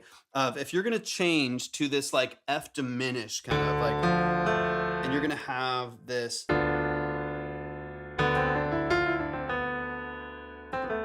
You might, instead of doing where these chords, hold on, they're doing all of these notes. So all of this is hitting at the same time. All of those notes basically with that high. Right there. So what I would recommend in my brain, you can figure out how this actually presents itself in your own mix, is if you're gonna have that diminished chord there, which I actually like, it's a good tension, it feels kind of nasty, but I like the way it sounds, would be to have some of those diminished notes in there. And that would be like the B and F, right? So it'd be more like having this, like you're here, it's kind of a weird thing here of, it's like if your lead melody is kind of nasty too, then it all kind of works a little bit better. As opposed to, right? It's like, this sounds very strict A minor, and then you have like nastiness underneath it, so it sounds muddy. So yeah, I think there's a way that you, without overproducing it now, there's a way you could dig into that I think would make more sense. I think the more that it supports the progression, the cleaner it sounds. Cleaner's not always better, can kind of sound sterile and strict. So it kind of just depends on what you want, right? I would definitely make sure that the strings match the E minor and D that you do, the E minor and D minor. But I think in order to make that like diminished chord work, it needs some other things supporting those notes that are diminished. Otherwise you have like a minor chord on the bottom, a different, so you have basically E minor on the left, A minor on the right, and an F diminished, or I'm sorry, like a B diminished in the middle. You have like three completely different progressions going on, as opposed to E minor with like a B diminished over the top with the B diminished melody, right? If you can kind of connect them, it'll definitely sound more cohesive. One thing I heard that was a little bit muddy, which, you know, you can kind of play around with the energy there. Once you move to the D minor, it sounds way cleaner.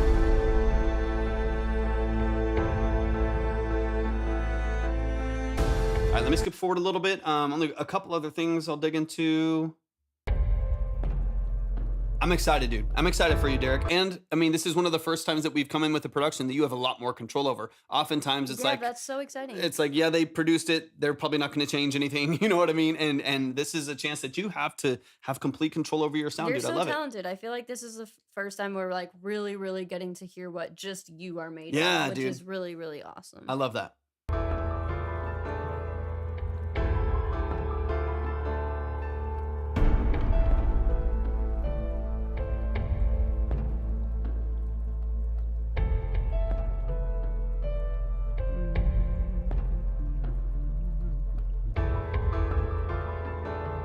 So anytime this progression comes in, you can kind of tighten up the pocket for it. And then this opens up really, really nicely here. I really like your dynamic range, and I like all the sound design that you have in here. It feels dynamic. It feels really cool. I like it a lot. The one suggestion that I would have is you have like a really clean like lead cello in there. It's very dry compared to everything else. So you have kind of a stadium sound. It's very anthemic, and then a really like dry, almost like direct signal, close mic kind of a sound for the cello. I would encourage you to probably put a bit of like stereo reverb on there to open up that signal a little bit so that it feels a little bit more open, right? It doesn't feel too strict or on the nose. It's one of the small detail on the like the production side where I feel like you could open up that signal. It just feels like a little on the nose and a little dry compared to this like open heavenly sound. You know, it's like super, super vibrant.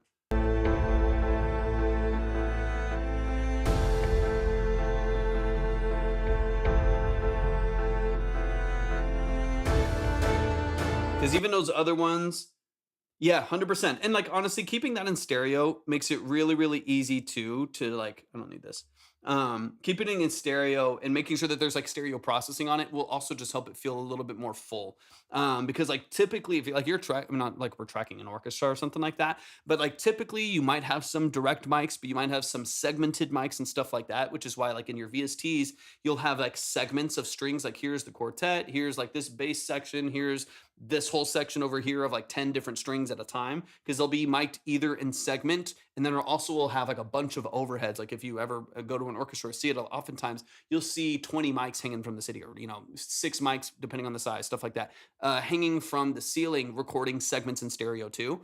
And so you want to like more often, unless you're doing a direct mic on a cello and it's like one microphone in mono, more often than not, when you're hearing an orchestra, you're going to hear this very vibrant stereo sound in space, right? So if you have a direct sound on your cello, it's just going to sound like very studio dry, when everything else is like you're in a cathedral listening to an orchestra in stereo, right? And it's bouncing around the room and stuff like that. The stereo reverb will oftentimes do the trick, because obviously it's one instrument with one source, but if you place it in space, all of a sudden it has a lot of reflection to it. So reverb, just like a good cathedral hall reverb, something like that, can oftentimes beyond do the trick. It can give you a ton of texture.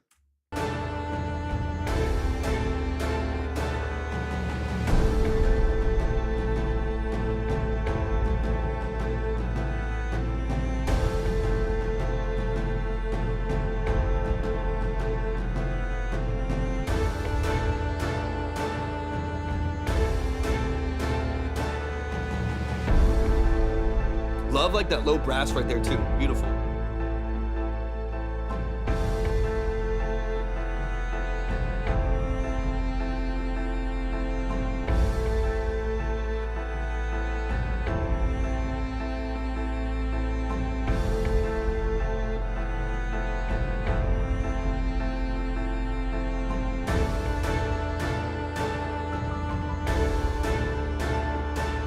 The rest of this, I would honestly probably leave as is. Thank you for the follow. I appreciate it. I would leave as is until you have vocals. Then if you need more like spizzicato on your stacks, if you need more glue with like high violins or violas, stuff like that, then you can open it up just a little bit and maybe give it a little bit more space.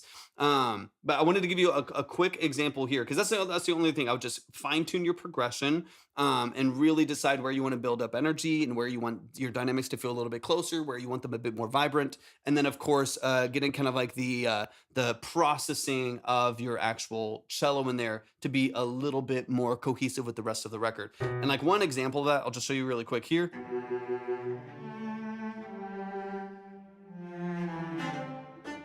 That almost sounded like Game of Thrones. I know. And he just like got it. So just kidding, sorry. I don't think we've gone over branding once today.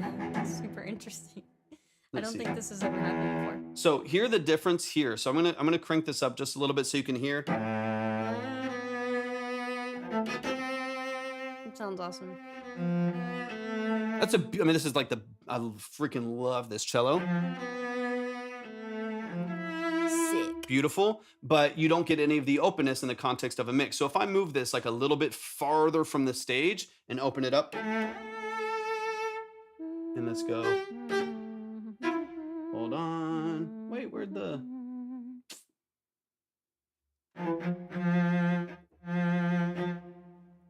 Give me a sec. This is Spitfire solo cello. And give me a sec. Why is it? Let's go back. And then you place it back in stereo. It's my favorite.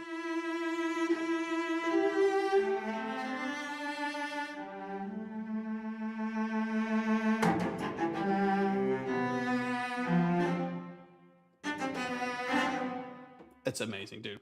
Over my cello, I might change it. Using an Ableton pack up for my cello, I might change. I mean, this is the best cello you can get. So if you have it, like the difference between just even like that over like what like you're playing here, just like as a concept, like back over the A minor.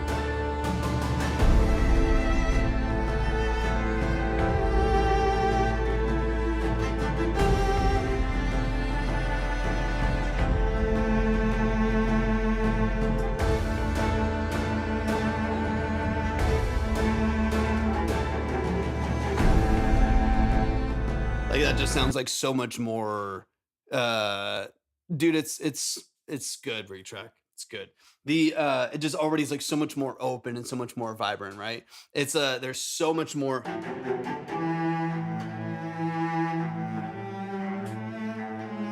You can still follow those when you're doing the walk downs.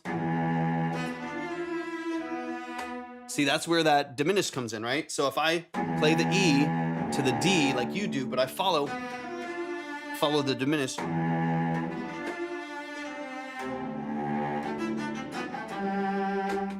And then you go back to the A. If you build around that melody, it just sounds so much more cohesive. Anyways, I just wanted to show you that with like the stereo on it, the way that works in like Contact. The stereo, what's up, Nin? The stereo makes such a massive difference in just the way that like fits into the structure of the mix. That's the last thing I would say. But y'all show some love to the family. Yeah, big love, Derek. That is so good to hear from you, man. That you're starting to go by Derek Bennett Music, which is awesome. Yeah. I love you attaching your name to your production, and that way you can expand far outside of what you've been doing already, man. Exactly, yeah. Super, super talented. And just keep us updated. You know, if you come up with some questions or need any help in your branding over time, just write them down. Love it. And next time you submit a song, we definitely got your back. Definitely, however we can help you. Yeah, I think I love to hear you doing more of the. I love that, and good thing you did it because listen to this. This is amazing. And I already know you got some metal in you too. Man, you got so many things going for you, man. So much potential. I think this is just gonna open up so many doors. Then tied to like the brand of the thing that you were currently composing for. Like you get to just do anything, right? Just like with free, any group and stuff like that. It's gonna be fun, man. Love Y'all show so some much. love to Derek. You're a beast, man. I'm so happy to be hearing more of your own production too. That makes me I love the other stuff you've been working on too, but that makes me very, very, very excited. Absolutely. All right, y'all. I think that is going to close us out for today. We got a bunch of other things we got to work on. So we will be back on Friday. So definitely make sure you're following on all the different platforms. Make sure you're following Libby if you haven't already. Good to see you too, Derek. So good to see you back, thanks man. for hopping back in. And then I don't remember if you're a part of the Discord, but if you'd like to join us over there, that would be a good way to make sure you are like tapped in with the community. And, Definitely. You can always promote your music in there and get a community review, stuff like that. So we'd love to have you in there if you're not already in there. But yeah, that is going to close us up for today, guys. Like Torvik said, we will be back Friday at 1 p.m. Central. So we look forward to ready. Yeah, going over your music and your brand. If y'all don't bring some branding stuff or some outfit stuff or some Pinterest stuff, I'm gonna be flip. I'm gonna hop off these lives, low key, because I don't want to just sit here. I have other work to do. Get it ready. I love you guys so much. Peace.